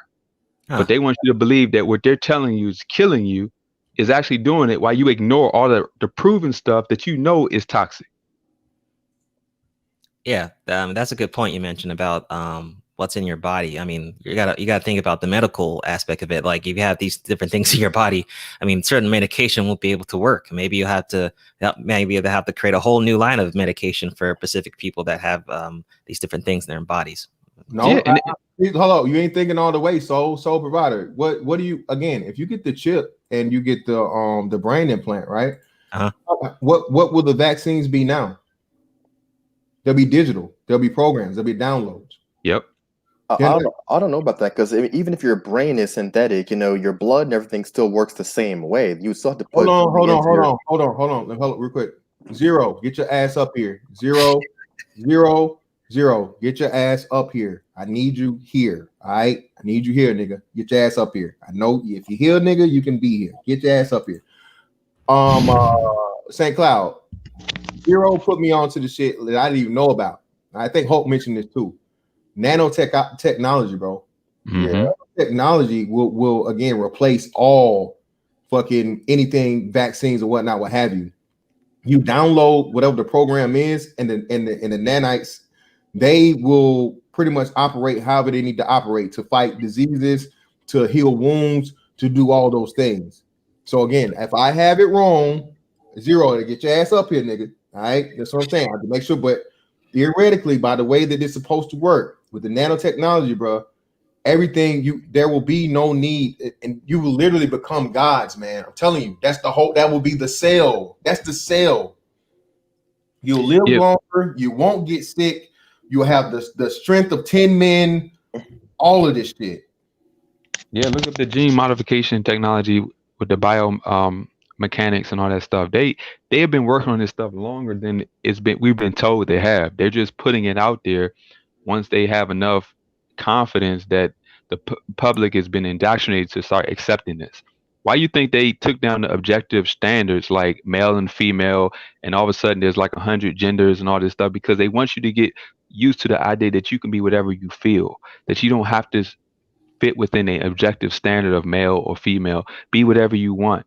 And that was the first, creating this androgyny, that making women masculine and men feminine. That was their first way of introducing us to transhumanism, of crossing past the barrier of objective humanity into this gray, or this purple area, I should say, of this subjective nonsense that they want to call transhumanism. So here's my other thought is that now obviously there's going to be some hacking. I mean, like, because someone mentioned like software updates, people, everything being digital, like Fantastic said. I mean, there's going to be, like I said, the security is going to be really, it's going to be interesting to see how that would go, the first wave of that, because, you have all these hackers. I mean, I'm pretty sure a lot of this stuff would be able to, for them to be able to break into those things. You're going to see a lot of people, a lot of hackers going to jail and shit, trying to get into these things. And maybe some people, nigga, get up here, goddamn it! Look at the MK Ultra mind control. Look at the MK Ultra mind control. They've been finding ways to use some kind of the hacking to the human mind for a long time. This stuff is not even new. You've seen all these people zoning out, Draymond Green and all these athletes and celebrities that zoning out on TV and all of this stuff, that they're already introducing this stuff to these people. They already have people under trial and the Hope, man. Yeah, listen. So just imagine. So like Hope's bringing up a great point. And unspecialist, man. Oh, my bad. The unaugmented. Hop in whenever you're ready, man. Hope brings up another great point.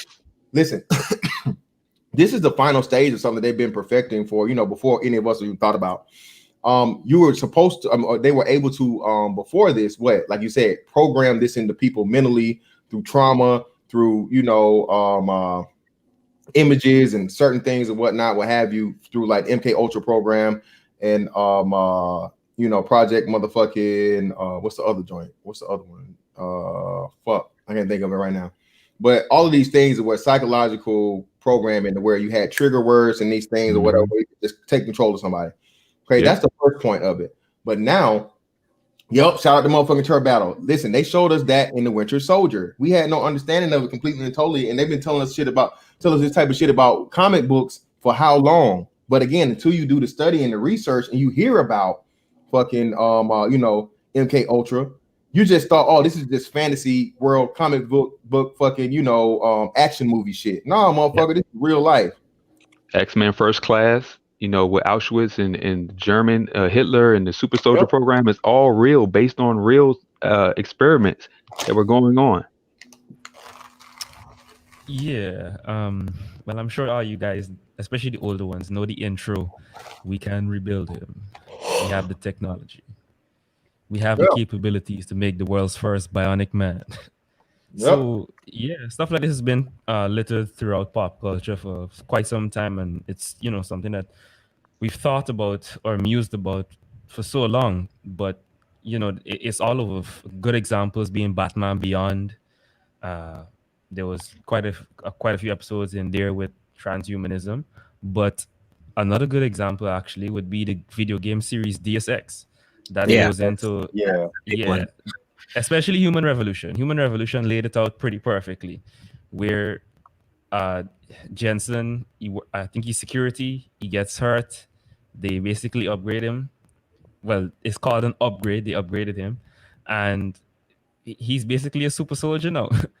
And then basically all the persons who had augments had to take medication to prevent rejection of the augments. And well, those who know the story would understand, pretty much how that played out. You were basically dependent on whichever was the company that gave you augmentations, and then there was the big interplay between augmented humans and regular ones. So, I mean, who wouldn't want an arm that could spin 360 degrees and lift 300 pounds? Yeah, I mean, my whole thing is we only look at the bad side of it. I mean, if we can live forever, if we don't get sick, if we don't get hurt, I mean, I don't like how you always bring up the bad parts of it. This can be beneficial. I mean, yeah, there's always the apocalypse theory, but I'm saying provided people have decent intentions, this can be the next step in humanity as well. So I don't like the whole tinfoil hattery in this regard, I guess that's kind of my thing. Shout out to Astro I hear you. Remember they was doing the first head transplant. It was doing the first head transplant on what? What movie was that? I think it was a dog. That's not a movie. That's real life. Russian, They had done a head transplant. Hold on, wait, what? Huh? You talking about real life, nigga? How? I'm not sure. If I find the link, I'm gonna drop it in the back chat. But yeah, I think there was a real life head transplant. Astro, you gotta hit us up on this one, bro. Nigga, I'm scared now, nigga. How the hell you transporting the whole head, nigga? Okay. God damn. I'm worried now. I didn't know this shit was this deep. Shit. Shout, we got motherfucking we got Zero in the building. Finally, man. What's going on, bro? Shit, what's up with y'all? Shit. Let's talk about transhumanism. Yeah. That's true on this shit. The thing is, y'all watching the propaganda is preparing y'all for what's coming. Just like back in the day when Star Trek and Dick Tracy and stuff was out, it was preparing people for like us going to space. And then you had a lot of the basically TV and movies and then like the media will prepare you for what's coming next. Like with what was it before computers? Star Trek was part of that. Star Wars was part of that. Medical shows and stuff like that. Basically preparing people, trying to normalize your brain for like what's coming up, so everybody's not like fucking panicking. It's just like now all of this superhero shit. Again, they just prepping you for it. It's not gonna be like this crazy ass change where you're gonna see mutants running around. It's gonna be small changes because we got the qubits are getting more and more. We're getting more and more qubits in quantum computers, and they keep doubling every year or so. And when enough qubits get into those quantum computers where they can start actually doing real calculations, they're going to start modeling shit, because that's what quantum computers are for. They're for modeling things. And when they start modeling the human brain, nervous system, respiratory system, medicine, the effects on people, when they start modeling shit like the entire DNA, because unlike a traditional computer, quantum computers don't go in a straight line. So for them to model a DNA strand wouldn't be shit. It would take like a matter of hours, probably minutes. So you'll start to see shit like tailored medicine. Like, for instance, you cure cancer, but only in like a person. Like, it'll be a personalized cure. That person won't suffer no side effects, all this other shit. So they prepare you for this stuff where you'll start seeing like immortal people who just don't die of old age. That shit'll be normal. And once that shit is normal, I mean, of course, you're gonna pay like a few $1 million a year for that type of shit. But I mean, to live forever, who's not gonna fucking pay? Yeah, who's not gonna do it? Exactly. Right. The rich people, exactly. Right. And the thing is, there are entire nation states working on this shit. So, and they're working on it for real, and they don't care if people think it's worth a giggle and shit. They don't really give a fuck. I mean, you got like China over there doing Star Trek level shit. And the chimeras, and they fucking splice in what rat and pig DNA to humans. Right. The motherfuckers got actual working artificial wombs. Like, they growing babies in the motherfuckers right now. They're growing kids that are immune to AIDS, AIDS V1, probably AIDS V2. Like, so, like, the kids are born with the immunity, so they'll never fucking ever have to worry about getting it. So it's raw dog fever. They can never let you niggas have that. Lord, well, they've been doing that in the couple other places as well. But the thing is, they don't live long for some reason. Yeah, well, in China they got it down. So I'm saying, like, their entire nation states working on this technology. Like, they're over there teleporting shit. So, and everybody else is behind. And while people laughing at the shit, like, they're actually doing it. And the first person to get to that type of technology, like any type of quantum technology, and weaponizes it, that's the next gun. And whoever gets to that gun is going to rule forever. Like, there's no, the world is small. It's like all the continents have been discovered. There's no more people to dominate this shit. It's over. Whoever gets to the gun this time, it's a wrap. So while motherfuckers over here still worried about bullshit, them niggas is, as a nation, moving together, trying to dominate gravity. And once they do it, it's like they got a fucking zero delay telescope. And again, zero. This is what niggas don't understand about, and it sounds funny. And at first I did the same thing too, until I started hearing y'all talk in this space. That's what the Space Force is about. The Space Force ain't just some weird fucking funny ass, we're gonna fucking just explore Mars and all this bullshit. No, nigga. In order for you to get this shit that Zero's talking about, bruh, the space is the motherfucking next frontier, bruh, as far as data and the transfer of fucking information and shit. Like you said, man, I didn't find out about this shit, and that happened back in 2017, right? Zero, when they made the first bro, they teleported fucking matter, nigga. Right. Real life fucking Star Wars. Real life Star Wars, bro. Real life. Beam me up, Scotty, nigga. And I did not hear about it until what? I've been here like 2019. Nobody talked about it. Raytheon done it in 79. What? Raytheon done it in 1979. Them niggas didn't teleport matter. No tools were available for them to do it. Oh, okay. I mean, I'd like to see what technology they were doing, because without the tool, it's a whole lot of things that's beyond my scope. But it's like, I can't design a jet rocket engine, but I know a jet rocket when I see one. If you know what I mean. Okay, let's look at it this way, right? So, in order to do it, you have to basically take two particles, A and B. Oh no, now that part of it I understand. Okay, so that part. Oh yeah, I'm saying is, there were no tools available at that time. In fact, the science wasn't even available at that time for them to be able to achieve that. I'd like to see whatever paperwork they have on that, but I mean, and I would have to actually see the math behind what they were doing, because I can actually read the math. Sure. Well, it's a lot of things out there that ain't available to, just like, you talking to a guy that worked on a that worked on the Copperhead artillery round that didn't exist, but I was on the team that, I mean, it's not That's fine. top secret different. anymore. That's different than No, I teleport mean, I'm matter just without using the that as an proper tools. example. I mean, Okay. somebody was saying, you know, that it didn't exist, it wasn't there, and I don't say any, and we just kind of snicker because, you know, we fired 19 of them in Nome, Alaska. You know what I mean? And now, I mean, it's common knowledge now, but it's common knowledge now. Oh, Nick, hold on, Nick, give us a little education on that, bro, because I never even heard of the Copperhead round. What's that? What was the? Sure, go ahead and Google. I mean, well, it's common knowledge. You can Google it now, and it even shows up. Well, no, that's what I'm saying. Just tell us. It's an artillery round that we can guide it like a guided missile. So we don't need a plane. You can fire it out of a standard tube artillery, out of a standard tube howitzer. So you don't need a special howitzer. So the prying eyes, it just looks like your quote unquote garden variety artillery piece, but it's not. The artillery piece is, but the howitzer shell that it fires isn't.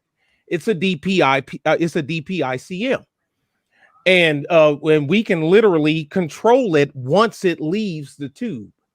It's a what we call a HERA round, a HERA, a high explosive rocket assist, and we can guide it. But the thing is, a lot of people, there was no such thing, and we just keep it to ourselves. Of course, I was on that team in Nome, Alaska. I was on that because, you know, my last active duty station was Fort Carson, Colorado, right? I remember telling you that, fan. Okay. What else is at Fort Carson, Colorado? I don't know what. It's a place that's dug inside of a mountain. NORAD?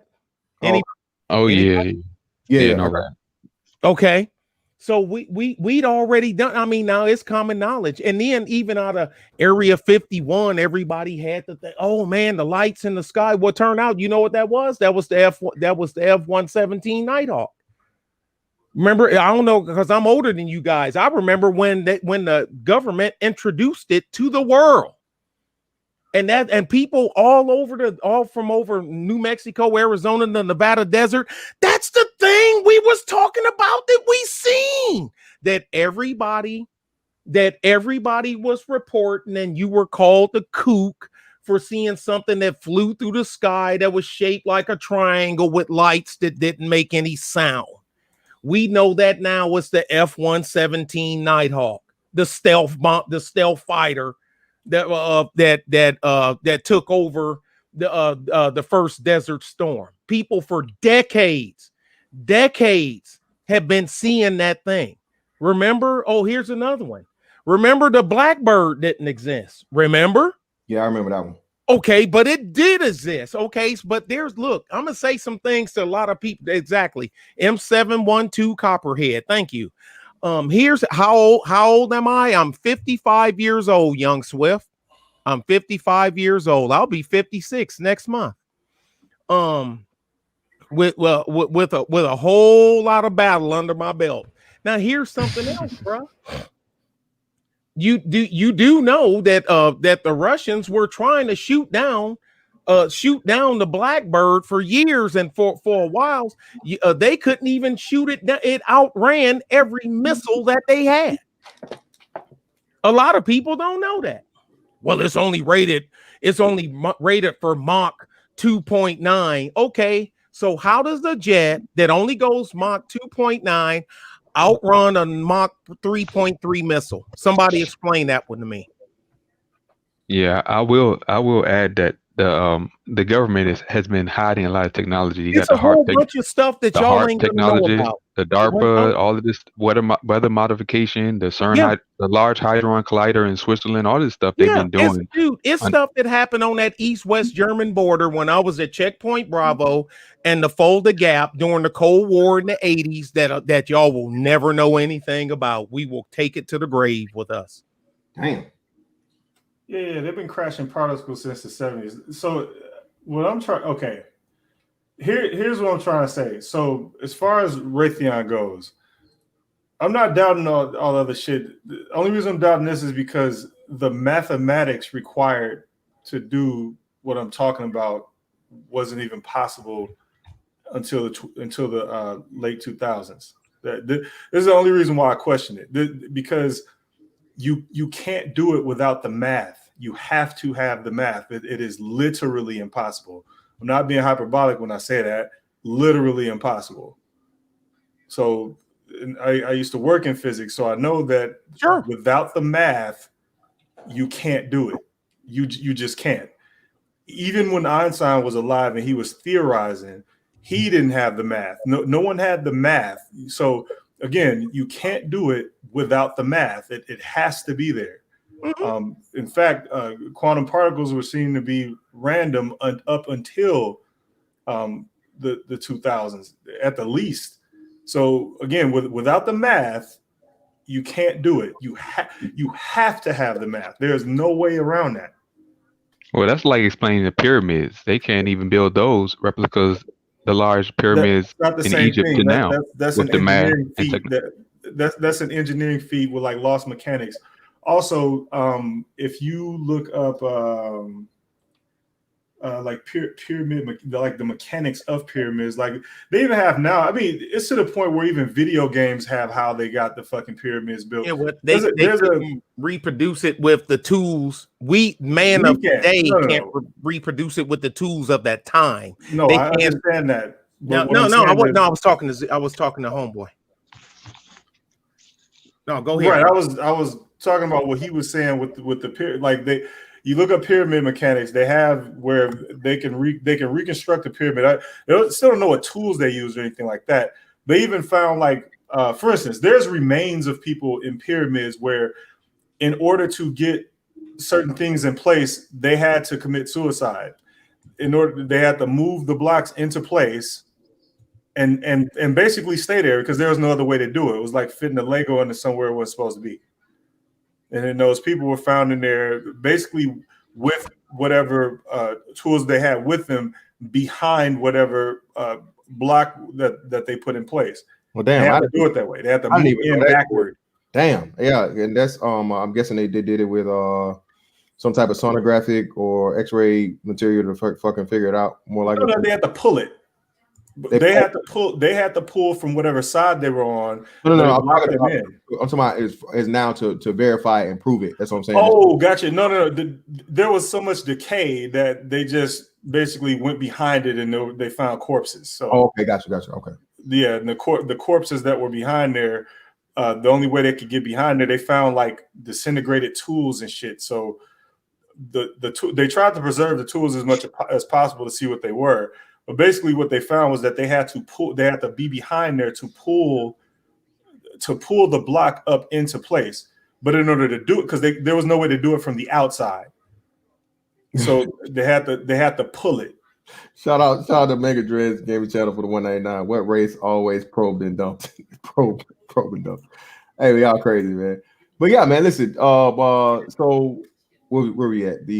So the whole aspect of the space force and shit, right? So again, very few people, man, myself included, like I said, so you get in spaces like this. That's why I say, man, I laugh at niggas when all niggas talk about is this, that, and other, whatever. Man, this shit right here, man, and people understanding what exactly is like on the horizon. That you say this shit to, a random. Bro, if you walked up and said this to 5 people, bro, you get Baker acted, nigga. All right. If we had this conversation and just went into a room and started talking to people, they would call the nearest mental asylum, and be like, hey, get this nigga crazy ass nigga out of here. Even though, like, no, wait, I can Google it, this and that. No, oh, that's bullshit. That's this, that's that. I'm like, bro, what the fuck? You know what I mean? Well, remember they jailed Galilei. They jailed Galileo and charged him as a heretic. And that's where his famous phrase, "En support c'est moi" come from. While he was in his jail cell and see the shadow from the bars and as the moon goes by, which it stands for, and yet it moves. And he was in jail and looking at the shadow of the moon go across the floor of his cell. Et pour c'est moi. And yet it moves. Because remember, the ancients thought that that everything revolved around the earth. Yep. Okay, but they were wrong. But see, here's the thing: we're not fantastic. I ain't wrong. Want to know why? Because I'm in power. Yep. I'm in power. Nick, so forget what reality is. Reality is what the F I tell you it is. Nick, we just had this conversation earlier today, Nick. Yeah. Shout out to Our New Style. So we had this conversation with him where somebody actually put a super chat, Nick, where they said, no one here on this panel is qualified to question the authority of the experts. And there you go. Dude, we had in Afghanistan, we had a guy, so-called ballistics expert trying to criticize a sniper shot made from a guy that was out of my battalion, and saying a shot that he didn't make, even though all of us stood there and watched him make it, and we got the dead body to prove it. You know what I mean? So you're trying to tell me this dead guy ain't here, that rifle ain't here, the shell casing ain't here, and the bullet y'all pulled out of Aloha snack bar ain't there. Are y'all? You know, but we measured it, and it comes to this, and the muzzle effect, and this, that, and other, and then the bullet drop, and the bullet, and the drop. Are you an expert in the shell, and the scope only goes to the, okay, you can talk all that shit and smash all the numbers you want. That guy with that rifle shot him from this spot, and he's fucking dead. But are you an expert though? Actually, on that, yes, because I'm a shooter. So I don't crunch numbers. I actually shoot stuff. I hear you, but this is for the press. Are you an expert? No. Oh well, we wouldn't talk to the press.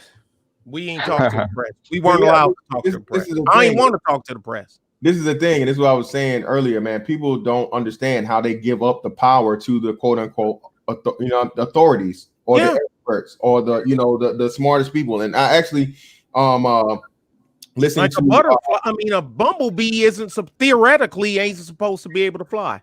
Just like helicopters too, but but they do. Yeah.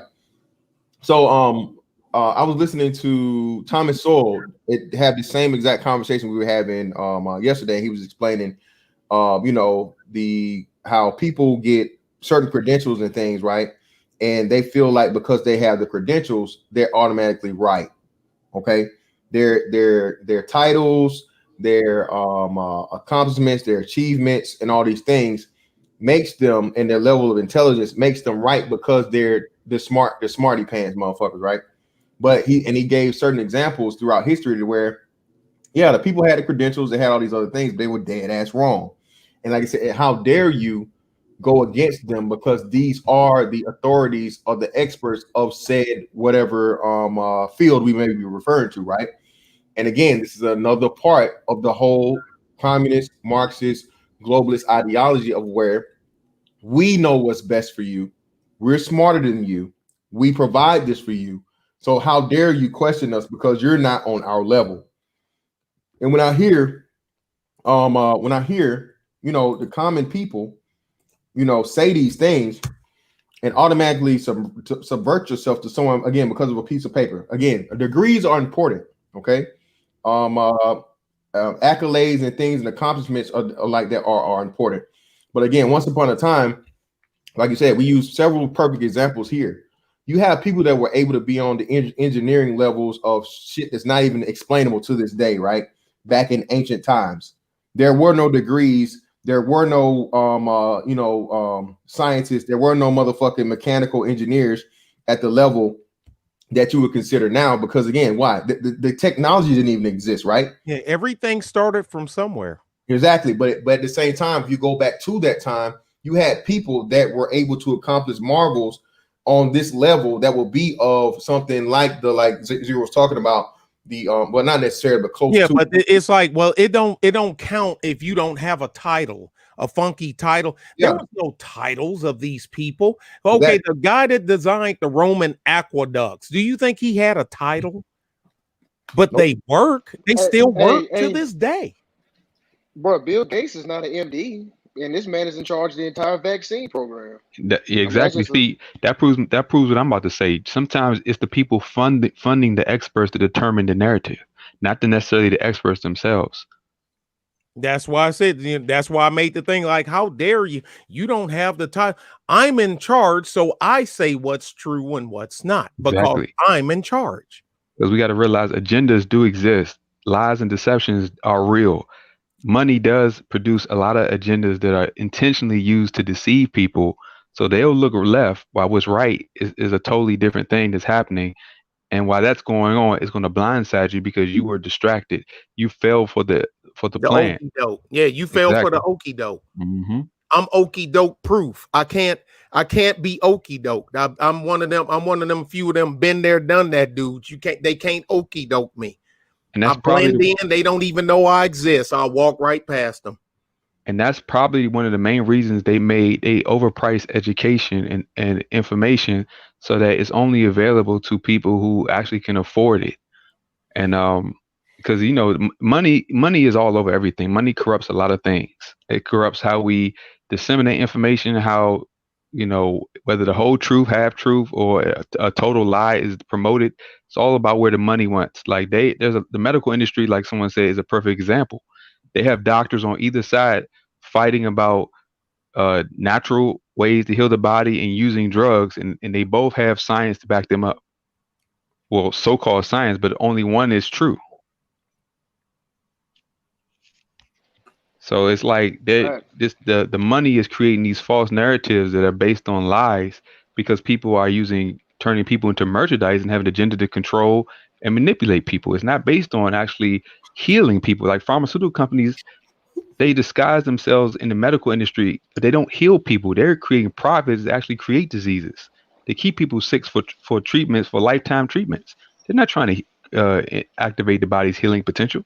Exactly. There's no value. There's no value in curing disease, bro. There's no profit in that. That's why you just treat the symptoms. You never. I think they said they attributed that to somebody at one point in time. So I forget who it was, but they said Louis Pasteur. Okay, yeah. So why cure the disease when we can just treat the symptoms? You know what I mean? And get money. Spiritual logic. You have people even that's in this chat that were willing to step over everything you said that was correct and logically and easily found and defined, but it's easier to stay blindfolded and play things off as a joke and as everything than it is to grasp what's really going on around them. And usually it's because a lot of people don't want to take responsibility for what they do and how they live. Hey, fantastic. He said the R word. Yeah, because a lot of people just want to they want to do all the wrong things in their life, but don't want to pay the consequences of it. They just want a quick fix. They want to be lazy. See, to take care of your body requires discipline. Requires you treating it right, creating the right environment, doing a lot of things that provide structure. But in this world, people want to do a whole bunch of dumb stuff and then have a quick fix. And there's no quick fixes. You're just being lied to. And that's why the results usually prove that it was a lie. Because even Louis Pasteur admitted on his deathbed that all of modern medicine the modern medicine that promotes use of drugs was a lie that he admitted on his deathbed. But it's promoted now because it's very profitable. And it's a good way to control people. That's why healthcare is a multi-hundred-billion-dollar industry. I don't know. Hey, bruh, I deal with like minds and I let the sleep stay sleep. I will not spend 1 minute trying to wake up a sleeping dum-dum. Let him sleep. Matter of fact, I'll even give a sleeping dum-dum some more sleeping pills so he can stay asleep, because normally when they woke, they get in the way of people that's trying to actually do things. Hey, I'm gonna tell y'all something I found. Oh, my bad. A minute. Nah, I was just gonna try to pull it back to the whole drone wars topic and ask. Given, I think somebody had mentioned the social credit system in China, and then we saw kind of the stuff they're doing with drones. How do you guys see the interplay between those two things, like the convergence of those two things in the future? Ask the question again now. Social credit system drones and robot policing, that kind of thing. How do you see the convergence of those two things in the future? Easy. One will be used to enforce the other. Listen, bro.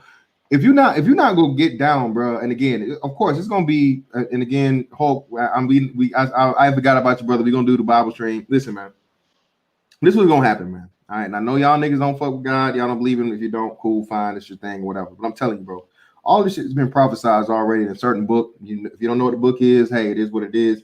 But you're gonna be able to resist this shit for a time. No, I'm not getting down. I'm not doing it. Fuck it, whatever. I'm gonna be able to operate on the outside. You'll be able to go to some, remote place or whatnot in the country or out of the country or whatever the fuck, what have you, right? But there's gonna come a time when, bro, and I think it'll be in our lifetime, is where you're not gonna be able to get away from the shit, bro. You're not. You're gonna have to motherfucking get down. If you don't get down, they're gonna put your ass down. All right. And that's when it's really gonna be, you're gonna see who's who and what is what. And if you're really about that shit you say you about, because they're gonna get you up out of here, and not only gonna get you up out of here, they're gonna make you an example to put everybody else in fear to make them fucking comply. Everybody's gangster, man. Everybody's cool until the motherfucking gunshots go off. Nick Taylor can tell you that shit. All right. I ain't never even got involved in no shit like that because I didn't want to. But I can tell you, bro, when motherfuckers start seeing that blood in real life, bro, hey, everybody act right, nigga. All that gangster shit, all that I'm a this, I'm a that, motherfucker ain't telling me whatever. That shit sounds super good, bro. And again, I'm telling you, bro, this shit is gonna be done on a level as to where, and that's why I laugh too. Listen, man, the shit that you little Daquan and them got going on in the hood in Chicago or LA or whatever the fuck, so on and so forth, bro. These robots, bro, they're gonna be bulletproof. They're not coming to negotiate. If you fire a bullet, they're killing everybody. Collateral damage will be allowed. Again, they have to get you comfortable with the shit on the foreign aspect, right? Because remember, no one gave a fuck, no one cared. All right, when the whole thing was going on and they were using drones and all the casualties and shit that happened. Hey, dirty ass, foreign motherfuckers that, what I'm saying, we trying to save them, we trying to help them. Hey, whatever happens. You're gonna break a couple of eggs, making an omelet, right? That's how it works. This is a long-term plan, all right? But then when you bring it back here to the States, and like I said, the first time where everybody should have been all hands on deck, again, the dude was a piece of shit, all right? Michael Johnson, motherfucker, was a piece of shit. But he should not have been blown up by a fucking drone, bro. And there was nobody said shit. Not the senators, not the congressmen, not mayors, not even enough citizens. And I'm not just talking black folks. This should have been a American citizen red flag. Like, whoa, we blowing niggas up now? This we doing? This how we handling motherfuckers? Because again, at the end of the day, you signed up to be a motherfucking cop. Not excusing what the dude did or whatever he did. This is why you have a SWAT team. What they said was you have to wait for certain examples and certain things to happen to try it and wait for the reaction of the people. The same thing goes on with some other shit we see going on right now with the whole implementation of these P motherfuckers that's getting these laws and shit passed. There's not enough uproar and not enough fucking pushback going on for the shit. But I ain't gonna motherfucking preach no sermon, man. Whoever has get it next, whoever wanted. Hey, I wanted to touch what argument it said about the social credit system. And we've kind of already seen something like this in that video game, Watch Dogs. Are y'all familiar with? Yeah, I never played it. Yeah, it's in Watch Dogs too. Yeah, for sure. Yeah, so Watch Dogs. You remember? So man, it was like Silicon Valley got together with all the the cities and stuff, and they aggregated data on everybody, and they had it to where they knew how much of a risk you were gonna be in the future, to where they could arrest you or start spying on you and everything like that. Monitor you, yeah, monitor you. So you know how we in this space right now, they can collect this data and all right, these niggas over here talking about saying some real shit, so they can just start building this up to the point to where, like you said, Fantastic, when they do one of these drone strikes on American soil again or do something like that, they already know the people who they need to watch out for, who's gonna be doing some wild shit. So and it's crazy, man. Lou, not just that, Lou. That's why again, this will be another part of big implementation too. Of this is why you want to disarm the people. People don't understand that. That's why war. Yeah, that's why I just war on the Second Amendment, bro. Because again, if you once you disarm, nigga, what the hell chance you got with hands versus motherfucking robot cyborgs and goddamn drone and we can't forget, man, Amazon is implementing, they rolling out the drone deliveries. Yeah. But come on, man, we already know what that's. You know what I'm saying? We already know what that's gonna be like.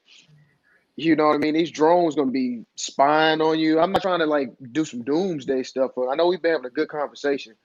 But it's just, I'm glad we are having this conversation because everybody need to be on the lookout. And like you said, fantastic. And I'm sure everybody knows this. America, we have what, 70 million gun owners in America? Is that right? I'm pretty sure it went up over that, bro. I'm pretty sure it went up dramatic. Again, you had I believe you're right. Yeah, you're gonna have to wait for the numbers on next year. Yeah, you had record gun sales like that beat all records of all times within a 3-4 month period, bro. So trust and believe that shit went up like motherfuckers that were talking about take away the guns, take away the guns. This motherfucking pandemic shit happened along with the fucking rioting and looting and shit. Everybody went out and bought guns, man. I told y'all, bro. I saw a motherfucker pushing an old nigga with an oxygen tank, and he was like, "Hey, let me see that there 38 special." All right. Telling you, and that's sad because if he's that old, he should already know. If he's of that age, he should have been able to see. I mean, so that means he pissed. Not mean take it the wrong way. He pissed his whole life away. So no, what? Nick, that's it, Nick. You have what, and Nick? That's what we talk about, man. Yeah, you pissed your whole life away. You got to get people scared enough, man, to finally motherfucking get out there and say, "Hey, man, these motherfuckers out here wilding and shit. I might have to protect myself, even though you know what I'm saying. I got to. I can't. I understand what you're saying, but I can't absorb it because it makes no sense to me. Hey, I agree, man. I can't absorb that.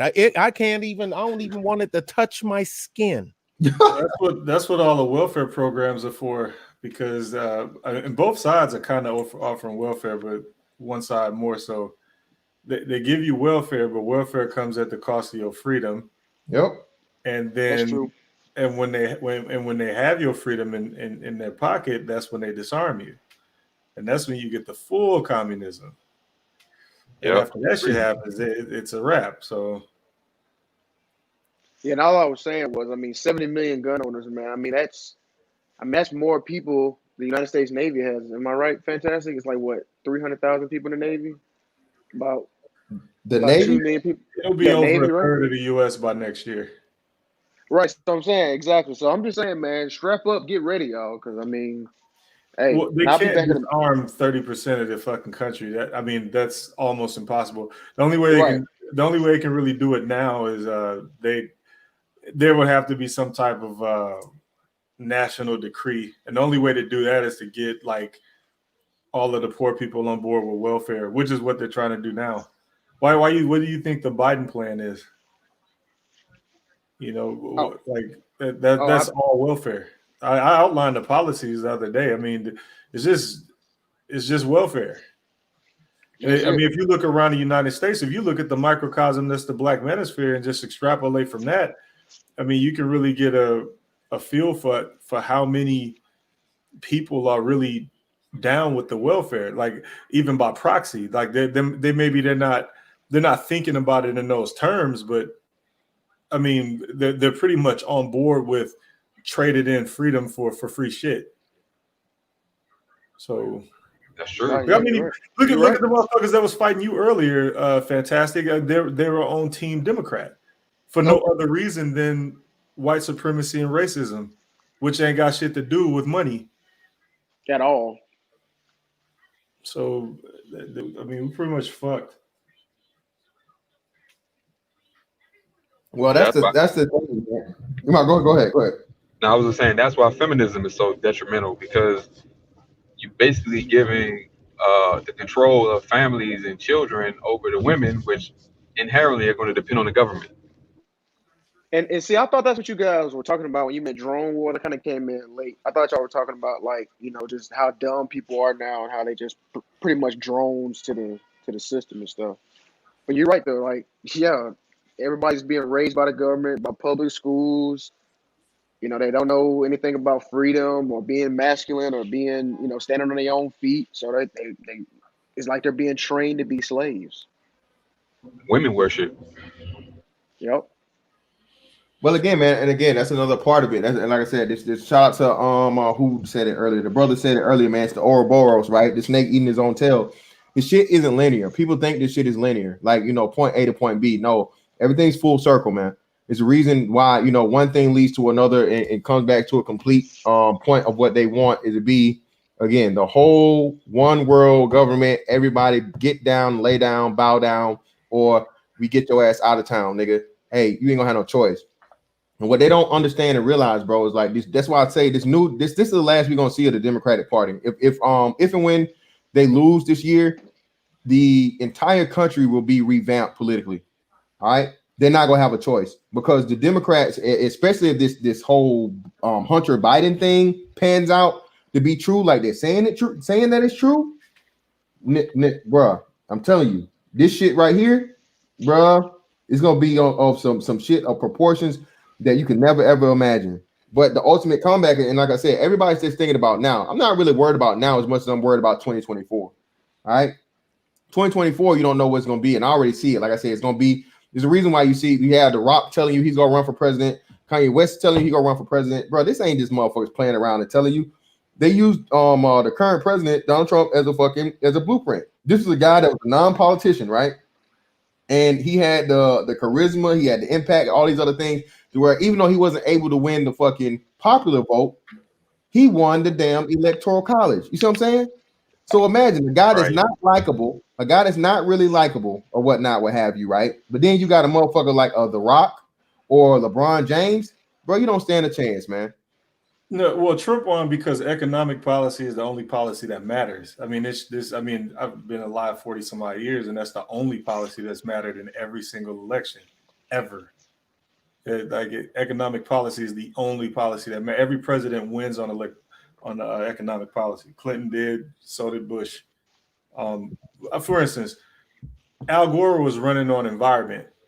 Bush was running on economics. That's why Bush won.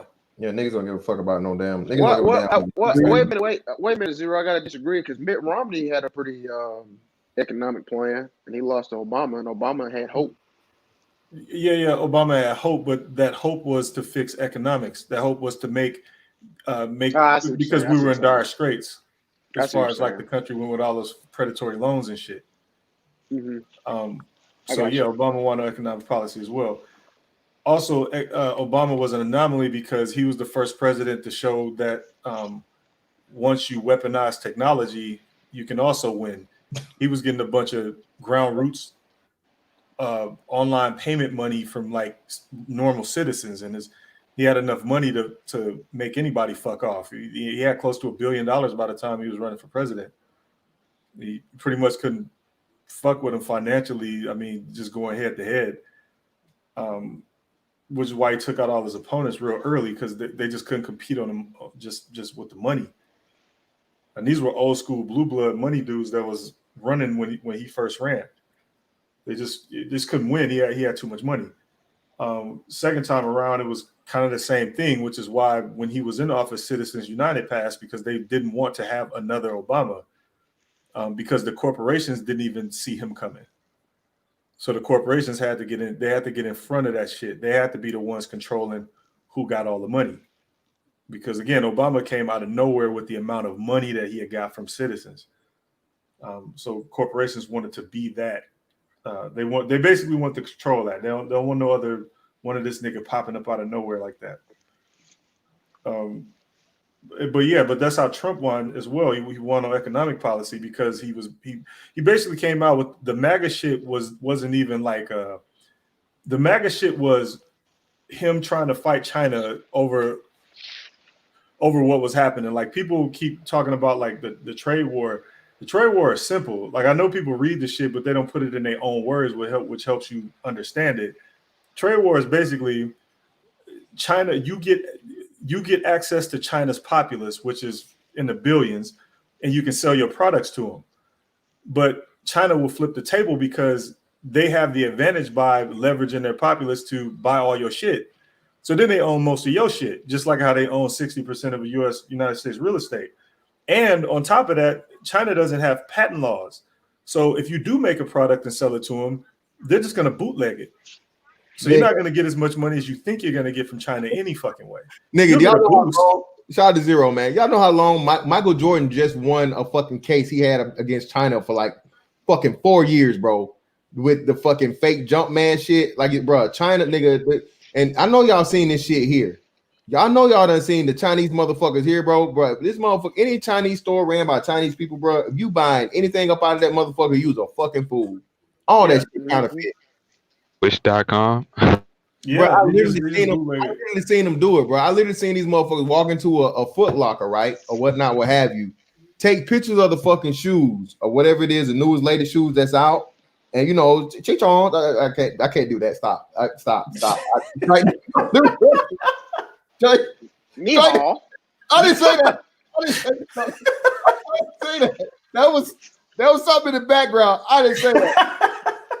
But anyway, you know, don't feel bad. They doing the same to you. I told you that wasn't me. That wasn't I didn't me. hear shit. Yeah, that wasn't me. Right.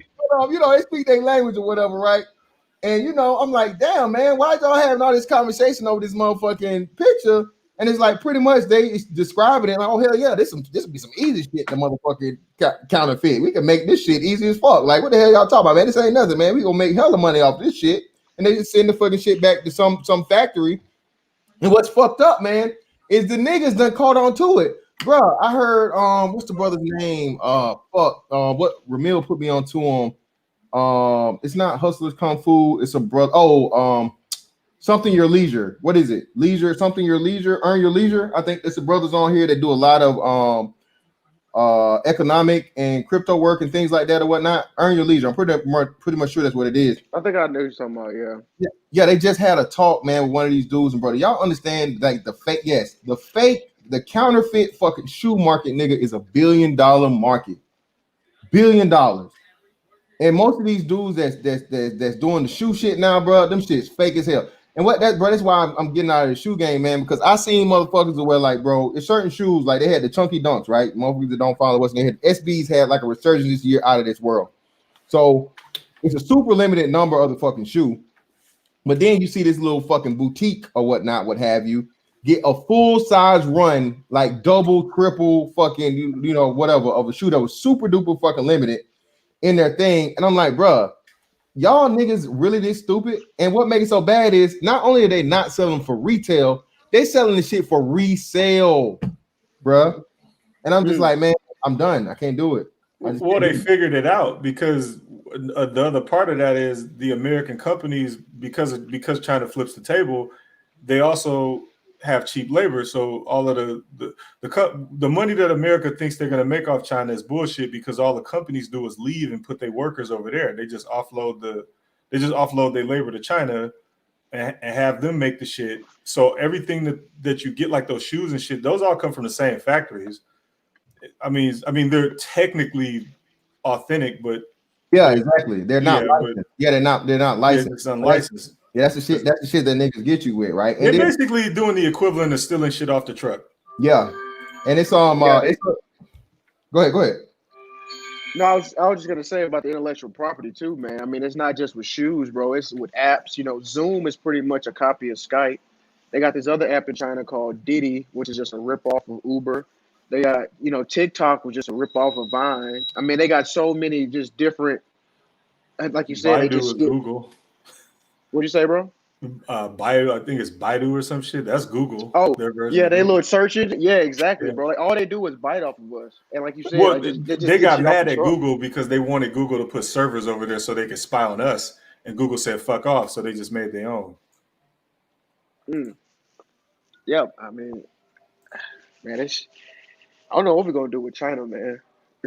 Well, you're gonna do shit. You gotta bail out. Yeah, that's what I'm saying. Exactly. As soon as the Democrats take over, they're selling out. They're gonna buy the country. And that's what Trump was trying to do. He was basically like, I'm gonna stop fucking with Keisha, which is China. And then motherfuckers was like, no, because they money come from China. Thank you. All of these motherfucking politicians and shit. And again, you seeing the shit that allegedly fucking Biden is tied up in and shit.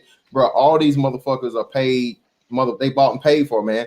Again, this year, go back and look. People don't pay attention to the small shit. And again, I think the president and his cabinet and the people that work for him were trying to tell people, bro, in the last year, you've had a record number of exposed Chinese nationals and college professors and things, and people that were on the take for China, people that were being like pretty much Chinese spies all the shit they was giving you the misdirection for Russia. The shit that was actually going down was China. Right. And that's why the whole TikTok thing is happening too. People don't understand it. Oh, you gotta take away TikTok.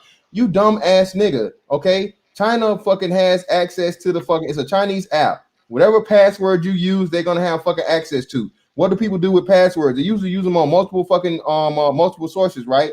So your little simple ass 1, 2, 3 ABC motherfucking password, somebody could hack anyway. Now they have it for sure. They have your name, they have your birthday, they have all this shit. You cross-reference it, you go and see anything that's linked to it on a bank account or anything or whatever, what have you, and then we steal that. We hack into it, get all your shit, steal it, and you know that's free money to fucking China.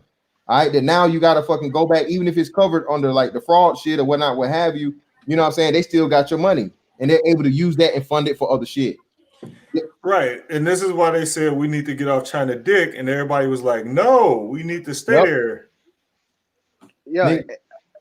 Go ahead. Go ahead, Fantastic. Go ahead. You got it. Go ahead. I'm looking for something right now. Go ahead. Oh, okay. I was gonna say too, man. Like you were talking about Chinese nationals and other things like that. Yo, have you talked to the average nigga about China? I know I brought this up before. Like they on China dick too.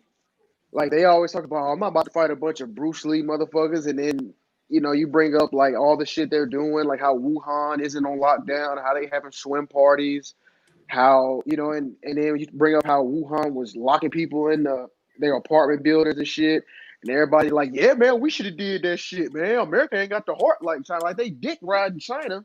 But you asking people that can't even think past the word pussy. Oh, you're right. I mean, you're right, bro. You're right. I mean, you 100% right.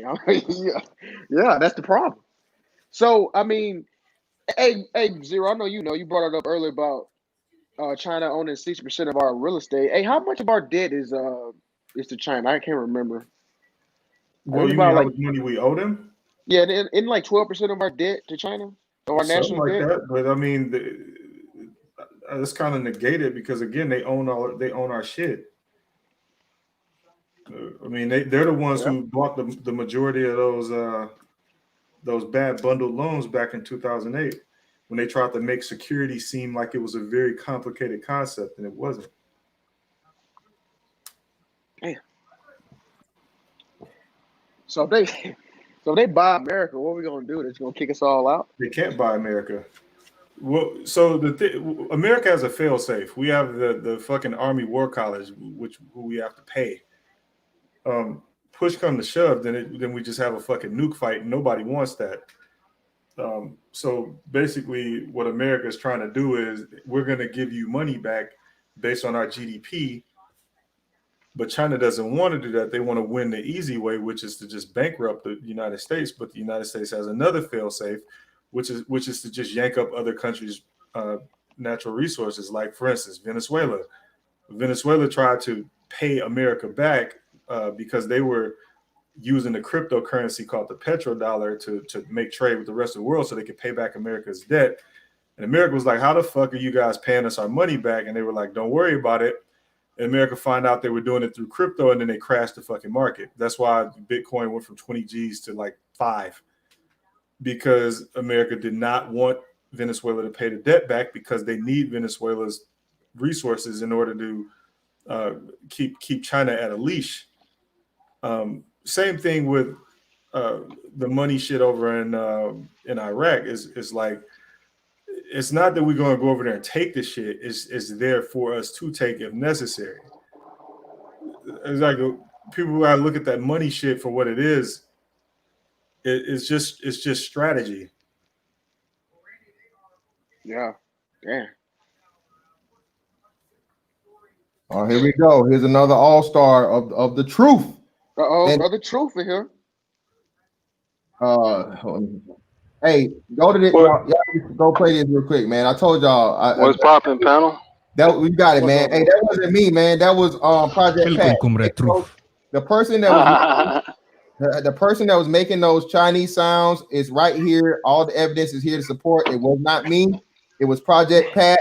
You go listen to it. You can hear those alleged Chinese language sounds right here. Go. I will place the link for you again. Listen to it. I told you guys about this like I think a while back. You gotta listen to it, okay? Listen for the ad libs, nigga. This is like the funniest ad libs ever. 3-6 Mafia and China, they do this shit all the time, bro. This shit, bro. I heard this shit. I'm dying. When you hear it, just put a 1, man. You know what I'm saying? Open up a second link, nigga. Listen to it. It's funny as fuck. But what's up, bro? Truth? Go ahead, man. It's on you, brother. What you got?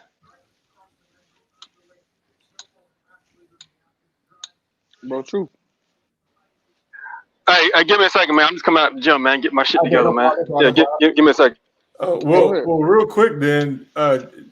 China's not invincible, so I'm not gonna sit here and act like the motherfucker's invincible. Hell no, China ain't invincible. They got their own problems, which is they're at a bitch deficit, a severe bitch deficit, which is why they're trying to work on artificial wombs and droid bitches. Now, okay, so it's two-pronged. On the one side, they had a bitch deficit. At the other side, they win in the techno game. So, I mean, the caveat to them winning the techno game is being at a bitch deficit because they didn't want to overpopulate. However, China has never had a problem admixturing with other countries, hence the Africa move. Don't give a fuck about crossbreeding with Africa because to China, Chinese people are Chinese. Just ask the Mongols. When the Mongols went over there and fucked shit up and started smashing all Chinese hoes and killing all the Chinese dudes, they still Chinese. Again, China has never had a problem admixturing with other races. Oh yeah, no fuck. Nationalist motherfuckers on the planet. So in about 30 to 40 years, when you see a bunch of Blasian people running around, they'll be Chinese. They don't give a fuck about nothing. It's Chinese, it's China and everybody else. That's how they think. Hey, zero. They actually covered this in what's the black dude that went blind? He did the thing about the true stories about Africa or whatever. I can never think of the thing, but he wrote about that. When Africa was taken over originally, it was due to them intermingling with Asians, and the people who became the upper class were the Asians, the people that had Asian mixture. So you see, and you're going back to, like I said, the whole circular aspect of it, where we're seeing what now that China's trying to colonize Africa. We're hearing the same thing about these Chinese dudes going to Africa and getting these motherfucking African chicks pregnant like ain't no tomorrow. They don't give no fucks. Right. They don't have a choice. This is about their national survival. Like they're at a bitch deficit, just like the Japanese are at a bitch deficit. The only difference is the Japanese just can't go to another country and make deals with them and fuck all they hoes. The Chinese can. So, I mean, when it comes to survival, you're gonna they understand that a man taking on a woman doesn't change his shit. Black dudes are the only people that think that taking on another bitch changes your race. That doesn't change shit. And again, Asian dudes are the only people that understand that. So they are admixturing with Africans in order to survive. To the person that said they're not winning the technology game, you must not know about. Again, I don't know when you came in, but you need to go look up the Star Trek level shit that they're doing over there with gravitational science. So, I mean, as far as that counterfeiting shit, yeah, that's with products and retail shit. When it comes to real deal shit, they are creating and innovating. And that was one of the things they said too. Shout out to Malik Merriweather, John Henry Clark. Appreciate you. Oh, that's what I was talking about. That's another great point too. Zero. One of the issues and problems that you have with the American attitude, bigger, better, America, yeah, all that shit. We didn't expect fucking China to be making these leaps and bounds. And that's what they pretty much threw their whole entire fucking country into the thing over the last, 20 some odd fucking years of getting technologically fucking advanced to the point and degree where we were. We thought motherfuckers was just out there, in rice fields and, making counterfeit shit. But the whole time, like you said, because they're so secretive, these motherfuckers were undercover motherfucking making astronomical fucking leaps and bounds. Well, think about it. Think about it. They had a 30-year run of concentrated manpower and no bitch distractions. True. Think about it. That's that is. Hey, when you put that in the context, so damn, Zero, that brings a whole nother aspect to the reasoning of the plot and the planning why you couldn't have girls. Wow. That's yeah. Think about it. Hello. Yeah, it's on you, bro. Go ahead, brother. It's on you. Go ahead. Appreciate you. I didn't know if you guys can hear me or not. My bad, bro. Go ahead. Go. You go. But nah, man. You know, in some regards, China is sort of a paper tiger, especially now after the coronavirus, because a lot of countries are now looking at their supply chains, looking at their manufacturing, and double thinking this whole globalization idea. You know, there is still going to be a push to globalize. So long as we have, you know, motherfuckers like in the EU and, you know, the UN and WHO, there's always going to be that, you know, opera behind the scenes being orchestrated. However, you have a lot of countries, because of the supply chain disruptions, a lot of companies that have been burnt by China because of IP theft. China is kind of on the decline in a lot of aspects. On top of that, they just suffered a season of major flooding, biblical flooding. Hasn't happened in hundreds of years. Ruined tons and tons of farmland and manufacturing plants. It's going to take them a long ass time, at least 5 to 10 years plus, to rebuild. Most people aren't thinking about that. Yeah, the Yangtze overflowed its banks. Sure did. Exactly. Then on top of that, you have to look at the fact that China is a controlled economy. Meaning that they cannot do anything. They cannot do anything outside of the CCP. Meaning that the CCP has a hand on every single company's balance sheet. If the CCP says, hey, this is the GDP numbers that we're projecting, guess what? Those GDP numbers will be hit, regardless of whatever the fuck's going on in the background. A company could be literally bankrupt, but they will account them numbers, so them GDP numbers are hit. Another thing, China has been developing like fucking wild, like gangbusters, like straight up. That's how they're boosting their economy. Growth for growth's sake. They just basically have a development mind state similar to us back in the early 2000s, where housing went gangbusters. It's the same thing that's happening in China, but on a larger scale. When you're talking about all these major ghost cities popping up, I know you've seen several documentaries where there's a whole freaking town or city. I mean, the size of freaking New York, you know, completely empty. It's like 30 people living there. Yeah, they got quite a few of them. Yes, facts. And that is a direct hold on, I'm sorry. I'm over here driving and shit. I'm about to fucking take the wrong exit, bro. That boy excited, goddamn. But now I'm just saying, bro, this is a lot of stuff that I research a lot of shit about China, man. I think that their history is fascinating, especially the Mao Revolution. But the thing is, bro, oh man, I'm fucking tripping. Nigga done took the wrong goddamn exit, man. Oh, come on, bro. Nigga tripping, bro. God, that's all good. I turned the fuck around. Anyway, man. Yeah. So essentially, their economy is built on the back of their real estate development. Their large-scale civic projects. All these fucking flimsy ass dams that they build. They didn't know they didn't know fucking engineering and planning. They didn't do any. They didn't survey the fucking land and make sure that, you know, they had the fucking levees properly placed. No, they just fucking built. They poured concrete. They leveled some fucking ground and they built. They just build to build. I know you've seen. It's some crazy shit where there will be a highway and then in the middle of it because they couldn't get everyone out.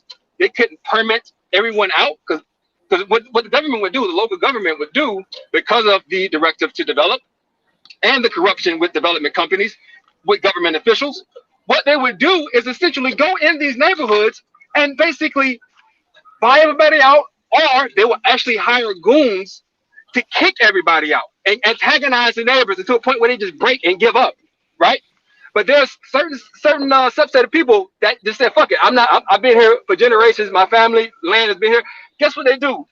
They build around it. Like there's fucking literally pictures of a highway and fucking houses in the middle of the highway. It would be as if you're on fucking 85 north, as I am now, and there was a fucking house in the middle of the highway, and cars had to go on either side of it. They literally build highways and fucking expressways around people's houses, bro. Damn. Growth Yeah, for I didn't know growth. that. Yeah, man, their economy is completely a fabrication, bro. All of their numbers are massaged by the CCP. They do not have a free growth economy. And another thing, a lot of people think that when China go over to these countries, they're all kumbaya with these people. They're not. They're offering the same predatory loans that the World Bank offers. But but the thing is, on top of that, at least at times when the World Bank offers you a project and they build a plant, a water plant or whatever like that, or they build an oil rig, they will at least try to hire some locals. You know what I mean? They will at least try to hire, a couple of fucking overlords and shit to run the slave labor there. Somebody getting paid on the ground. Not with China. Not with China. They import all of their workers. So the country that they go to, Africa, all these other little small Asian countries, Australia, they see no benefit.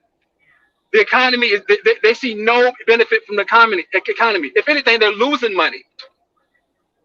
And the thing is, they sell it. They sell like what was this? I think it was an island off the coast of Australia. The name slips me right now, but they actually sold a port, right? They sold this port as if it was going to be a major commerce port, right? Mm-hmm. But what they did though is they hid the plans, right? They didn't share like the full plans of the port. And what they ended up building was a port that specifically contained military vessels. They built the port where Chinese military ships can man. And the way they build it, it doesn't even. It's a port that's really not tailored for any type of commerce or major imports. Port Darwin. Yeah, Port Darwin. What island is that off of? I can't remember. It's at the northern. It's at the northwest end of the island. No, this is the island off of Australia. Because the thing is, Australia and China, they actually have a huge contention over this port right now. I fucking, is it New Zealand? I can't remember, bro. But anyway, there's a huge spat between Australia and China right now because of that. Because they know they intend on using it for military purposes. And China, like I said, they're very predatory with these loans. They're extremely predatory. And these companies, not only are they coming in exploiting these resources, not only are they, basically not hiring local, they're literally having like restaurants. They're building restaurants and they're kicking people out. Like in Africa, they got certain restaurants in certain areas in Africa where Chinese people have taken over, and if black people get caught up in these areas. Yeah, bro, that's exactly what it is. That's exactly what it is, bro. Chinese people have zero compassion because the history they have over there and the amount of people. Because it's the same thing like in India. The more people you have in a populace, the less the less you care about human life, really. Right. Just like the Chinese insurance plan. If you get hit by a car, you just run. Essentially, I don't even think they have a word for insurance. So it's just like that. This last point.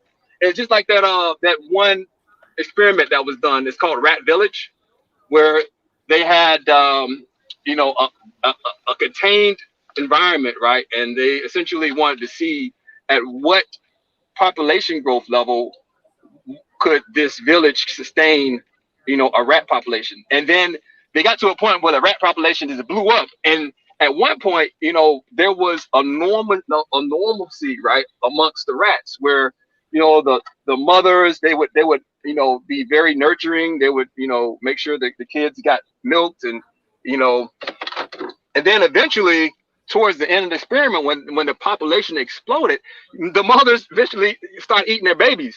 You know what I mean? It was the Mount Utopia experiment. We did that over here too. Yeah.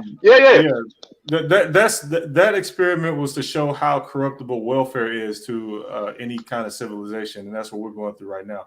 But as far as you're talking about with China, as far as the highways through neighborhoods, I have to defer to someone who's been there, like Marco, or when I go there, because that is tinfoil day shit right there. As far as the economic situation, the reason why China is able to survive economically because they have a proxy bank called Hong Kong, which is quasi-independent of China. They do all their dealings with the rest of the capitalist nations and just give the money back to the CCP, kind of like how mob underlings would just go get money and bring it back to the boss. The thing is, bro, Hong Kong is no longer autonomous, bro. I understand that. Yeah. They've never been autonomous. That's why. They were under British rule for a while, but they had a treaty. Yeah, I know that. But this is why I called them a quasi proxy bank for China. They've always been a proxy bank for China. And the second their services were no longer needed to do that, they get folded back into the mainland. I've been saying that for months. But anyway, so as far as that goes, yeah, economically, whatever's happening with the dams and shit, the infrastructure, it's going to take them a while to rebuild. However, that has nothing to do with military might. Like, I get what you're saying. Yeah, it's just like if we had a giant flood in the middle of middle America, that still wouldn't have anything to do with our military might. So they still have that. At the end of the day, the most important thing you have to understand about sovereign nations is they have the ability to defend themselves. That's pretty much the only thing that matters. The infrastructure problems, they can handle that. 5 to 10 years isn't really a big deal in the large scheme of things. As far as what's going on in Africa, they do the same thing they do everywhere, where they come in and basically isolate themselves within another nation. They do that here. But the thing is, though, these events have consequences, okay, and they're all stacking on top of each other. Well, yeah, they're actually have an issue. They don't have replaceability. That's their biggest consequence is not having replaceability. You want an example of having no replaceability? You just look at Japan. You do not want to end up with an old population that can't replace itself. That is their biggest weakness, and it's pretty much their glaring weakness, and everybody can exploit it. The thing is, when you say they have a strong military, no, they do not. Their military has absolutely no combat experience. The military always have a shit ton of deserters, the people that just go out into the desert and never come back. They have no discipline whatsoever. I'm trying to tell you, bro, you have to look behind this. Their military sucks. They have zero combat experience. All their experience is just basically field experience. Like they may have a lot of people, however, the actual effectiveness of their military is garbage. It's like us being the 300 versus fucking some Athenians. Look, Japanese used to slaughter Chinese for sport. Exactly. They labeled for real. The sick man. For real. They called China the sick man of Asia. Sick man of exactly. And if you look at the size of Japan in size and number and resources compared to China. I mean, and China and Japan, they would literally slaughter Chinese at will. Right. I'm not talking about how weak the infantry is. I'm saying they have a military. They got a military. Right. I mean, aside from the infantry, Iraq had a military until we poked holes in them. And Well, I'm not besides, saying they're a complete pushover now. No, oh, I'm no, not. Besides infantry, they're every not military as has weaponry, and all Sure, the they rest got of an it. Air Force, they got Right. naval, they got Navy, they got armor, they got all that stuff. Right. My point is they have a competent military. I'll put it that way. Sure. So there's not going to be a situation where just because they have weak infrastructure, someone's going to walk in and take their shit. That's not what I wasn't even trying to push that up, but that not even close. But the thing is, I'll leave up the battle tactic alone. But I'll say this, and I'm a jet, y'all. Anytime when you see General Motors or Walmart or Amazon or Ford, and name any industry here in the United States, when you start seeing them placing giant nets around the warehouses and the buildings that the people have to go work in, because the workers would rather jump off the building and commit suicide and kill themselves instead of working there, that's when you know you're in trouble. Yeah. And when you have mobile execution vans in order to service the illegal organ harvesting trade there, which is $1 billion industry sponsored by the CCP. When you have people, basically their whole generations of family being incarcerated because one person from the family says something against the CCP.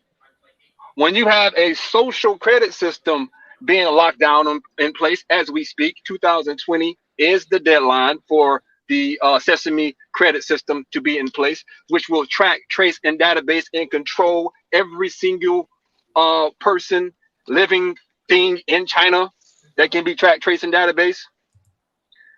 Facial recognition everywhere, tracking where you're going, what you're buying, who you're seeing, what businesses you're going to. If you go to a business that has a lower credit score, guess what? Your score going down. If your mom basically did something, or she didn't have the right type of flag flying on one day, whatever fucking reason, your social credit score will be affected. Once this gets in place, man, there's always a shit ton of disorder and a lot of people trying to overthrow the Chinese government from within. But right now, they're trying to clamp down on all that. But there is going to be a reckoning with this fake ass economy they got going on. There's going to be a reckoning eventually, man. They're going to have to pay the piper. Well, yeah, because none of the economic numbers are real. Like seriously, if you look at exactly how they calculate their numbers, they have no accounting standards. Like us, we have it starts with a G. I can't remember the name of the accounting standards that companies have to follow. But we have but 0 cent. Yeah. So they don't have that. What they have is Xi Jinping say, I think we should go ahead and have GDP at 73%. All right, you heard them, 73%. That's the number. Make it happen. I don't give a fuck how you do it, but you got to do it. And that's the same thing. That's how that famine happened back in the day during the Mao Revolution. You're talking about the Great Way Forward. That famine happened. The Great Leap Forward. Yeah. They were moving into the industrial age and off the agriculture shit. No. That's why that happened. No. You gotta look at the history behind that and why. No. Why? I know my history behind it. If Mao actually said it himself, he was actually mimicking the same thing that Lenin did. Famine is an instrument of control in Marxism. Famine is a result of communism. You can't. But no, this was an intentional policy, though, man. Like straight up. And the thing is, what they did was they basically put out this number for all these farms. So this is what happened. Essentially, they took a whole bunch of people that never farmed before. And say, okay, everybody's going to go and we're going to turn China into a major wheat producer. Like everybody's going to go out and produce wheat. we're going to freaking, be the world dominating wheat producers, right? And they gave all these provinces numbers to hit. And guess what? They hit these numbers because guess what? The provinces would be rewarded. So the higher numbers you can generate, the more rewards you get, the more recognition you get from the Chinese government, from Mao. So what ended up happening was all these provinces were just putting up all these astronomical numbers. They would actually have these parades. They would have these huge concerts, right? Where they would just, they would have all the provinces get together and see who could put up the most numbers. And it was all garbage. It was all garbage, right? So Mao, so the central government was like, oh, okay, well, we have so much wheat coming in. Like, we already have enough food in stores, which was bullshit. Why don't we go ahead and go ahead and direct to steel manufacturing, right? So steel manufacturing became the thing. So prior to that, what ended up happening, they actually, for some crazy ass reason, they had a war against rodents. They had a war against pests, right? So what they end up doing is they basically they put out a campaign in order to kill off pests like sparrows specifically, and along with rats and any other pests, right? They basically said, okay, we're going to clean up China, and they essentially had like sparrow massacres where people would come in and you would actually get paid for how many sparrows you killed. One of the consequences behind that, in addition to them flubbing the numbers, was that the insect population exploded. So the crops that they did have ended up getting eaten up because there was no sparrows to kill the insects. And then on top of that, the numbers were flubbed. And then on top of that, the central government, Mao, was like, oh, fuck, we got enough food, so let's go ahead and redirect all this attention to steel production.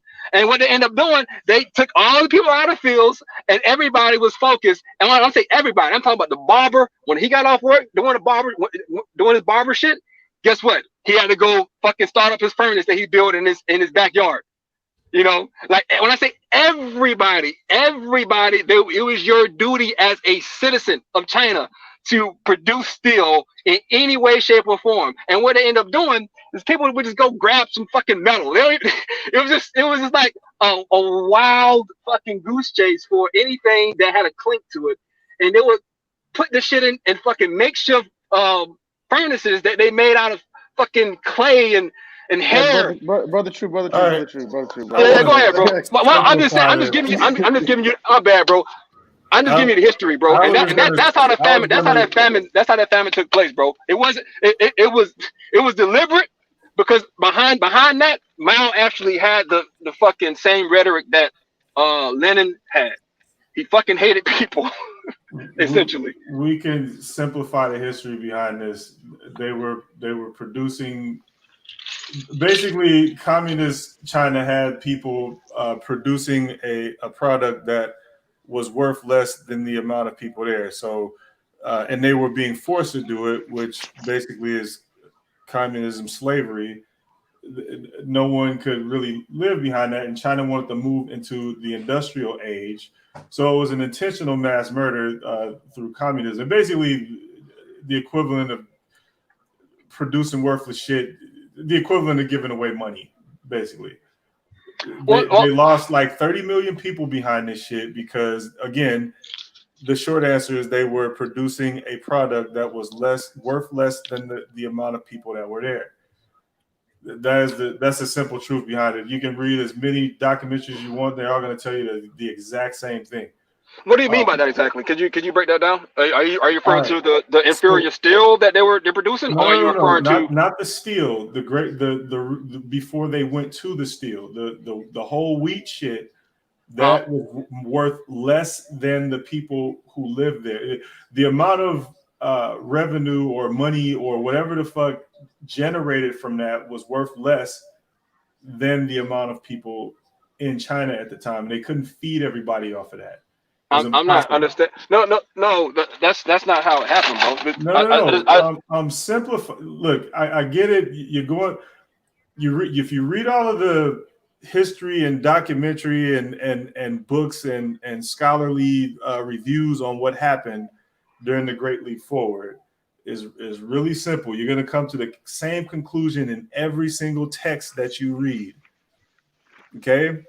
30 million people died because they didn't have enough to feed these people.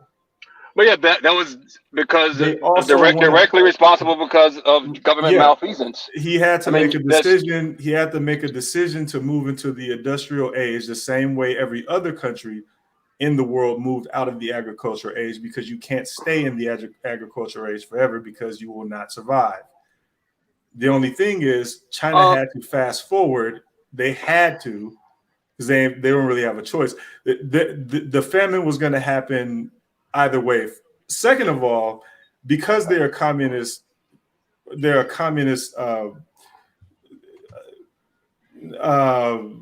it's like a military government, whatever. The money is controlled by the government, so they have no incentive for people to work. So basically they just force everybody to work, which is communism. All of the money goes back into the government. No one can get out of the caste system that they're in. Again, the wheat that they were producing was worth less than the people that lived there. Someone put it in on the screen, negative GDP. Yeah, the simple way to put that is negative GDP.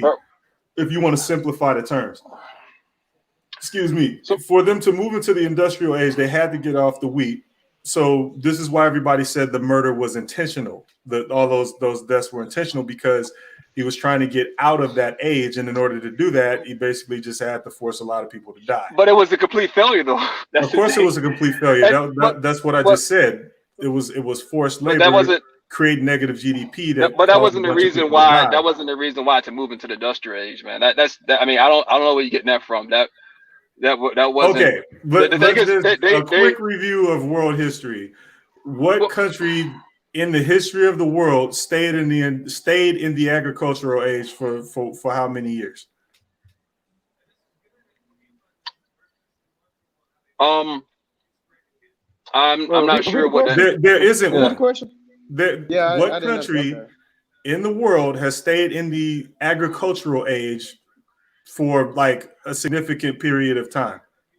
Yeah, you can't. You literally can't do it, because again, everybody creates their own food for the most part. You can't import more food than you make. It never work that way. If you depend upon another country for your food source, you're going to die, literally. Like because you're putting your risk, you're putting a necessary thing for survival in the hands of another people that have nothing to do with you. And if they have a famine or they have something that goes wrong, who are they going to cut off first? They're going to keep exporting the shit to you for you to survive, or they're going to. So yeah, I get exactly what you're saying there, Zero. Yeah. So every country is in the industrial age now.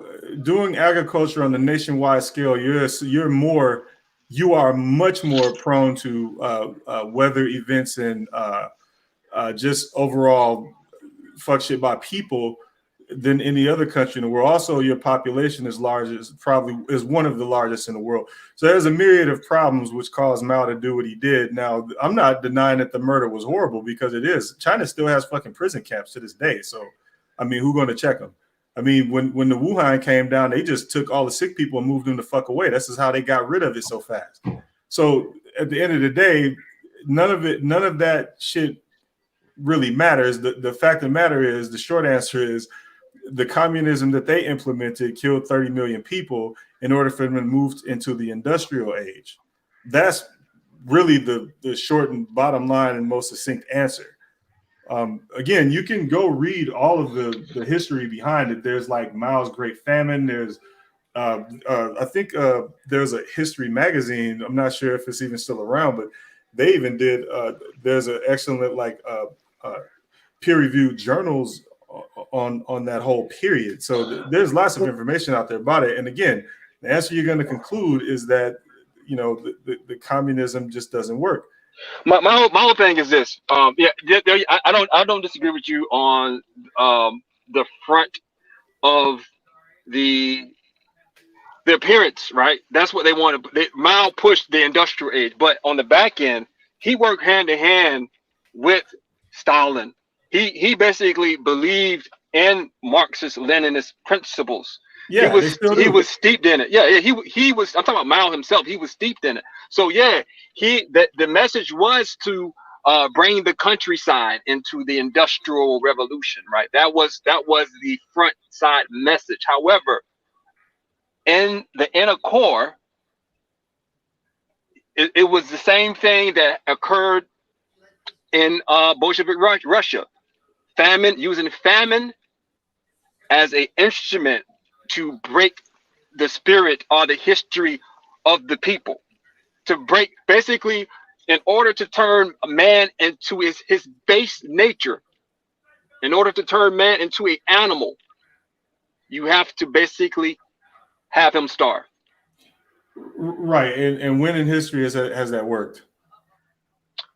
Well, from a Marxist perspective, when you're like overthrowing an existing government or an existing frame of mind to a people, when you have to break down an old tradition, when you have to break down an old civilization, starvation is one of the methods to do it. And that's Right, how China was, and the same thing with Russia.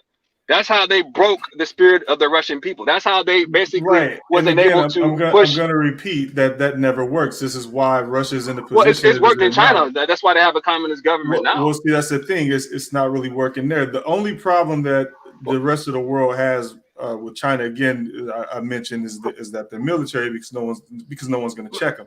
It worked. I mean, it worked like a charm, man. Because the thing is, once you have people that's starving in the street, it got to a point where people were snatching kids and cooking them. I get what you're saying. I'm talking about in the larger terms of things. So yeah, they have communism now again, and they have problems behind it. So for instance, one of the problems that they have, I'm going back to the point. One of the problems that they have with the bitch deficit, I guess, overpopulation of Jews. The other thing they have is a on the brink fucking civil war and all the rest of it. Now, one of the ways that America could win against China is what the Republican Party is trying to do. What you want China to do, which is what part of Trump's plan was coming in, was to basically broker new agreements so that China pretty much starves itself without overrunning our dollar. Because they're already in trouble. They're doing the same thing the Japanese did, which is what I mentioned before, with their population getting older and being at a bitch deficit. The only card they had to play, and you can tell that it's a desperation card, was to actually go over and try to make a deal with Africa, while at the same time still taking advantage of their population being so big and attractive that American countries just fucking sell out to it and lick the boot in the ass. So if we as a country, I guess this is what the Republican Party is trying to do, can get America off of China's dick, then they just starve themselves out like every other communist country on the fucking planet has done since the beginning of it. So that's pretty much where we are now. Hey, fan. Yeah. Hey, I'm a Blaze, bro. I just want to give you these numbers. This year, the USDA announced that they show United States exported 756 metric tons of U.S. corn, 340 metric tons of wheat, and 292 tons of beans to China this year alone. Y'all be good. I'll holler at y'all later. Thanks for inviting me, and all y'all brothers be safe. Greatly appreciate it. We about to hit the 3 hour mark anyway, so I'm gonna shut this shit down. But hey, Mr. Fantastic, man, I really appreciate you having me on, man. Hey, sorry I got so hyped, man. I probably blew up. It's great, man. Yeah. Hey, it's good, man. It's good combo. You know, no problem, man. Like I said, we niggas need to be excited about this shit because it's important. Yeah, this is great. Hey, Mr. Fantastic, real quick. Give me 10 seconds, real quick. Yeah, go ahead. I got $100 cash out for anybody that can find Bill Gates with a mask on. If you can find a picture of Bill Gates with a medical mask on, I got $100 cash app for you. Hey, Mr. Fantastic. Hey, we need to. Real talk. The next Tinfoil Tuesday need to be on. The building back better scam. Yeah, man. If you just look at what's going over in the UK and Ireland, man. They literally are. I told them they use Mike V tried to hit me with that today, and I was just like, bro, hey man, listen, man, the eyeball test. All I'm gonna say, man, if you don't have the eyeball test, you're able to see the aspect of the CV. You know what I mean? What the fuck is going on here, bro? It is what it is. But I'm telling you, it's crazy. I just don't get that. I don't understand. Like, how could you literally sit here and be, oh man, ain't nothing going on. Y'all niggas always talking about, oh, New World Order. This, like, the niggas right in front of your face. Like, I mean, it's like straight up, bro. Like, I just don't understand that mind state to not care about what the hell is going on in the world and what's coming down the pipe. Blind ignorance. But all right, y'all be easy, man. All right, bro. I'll catch y'all on the next one, bro.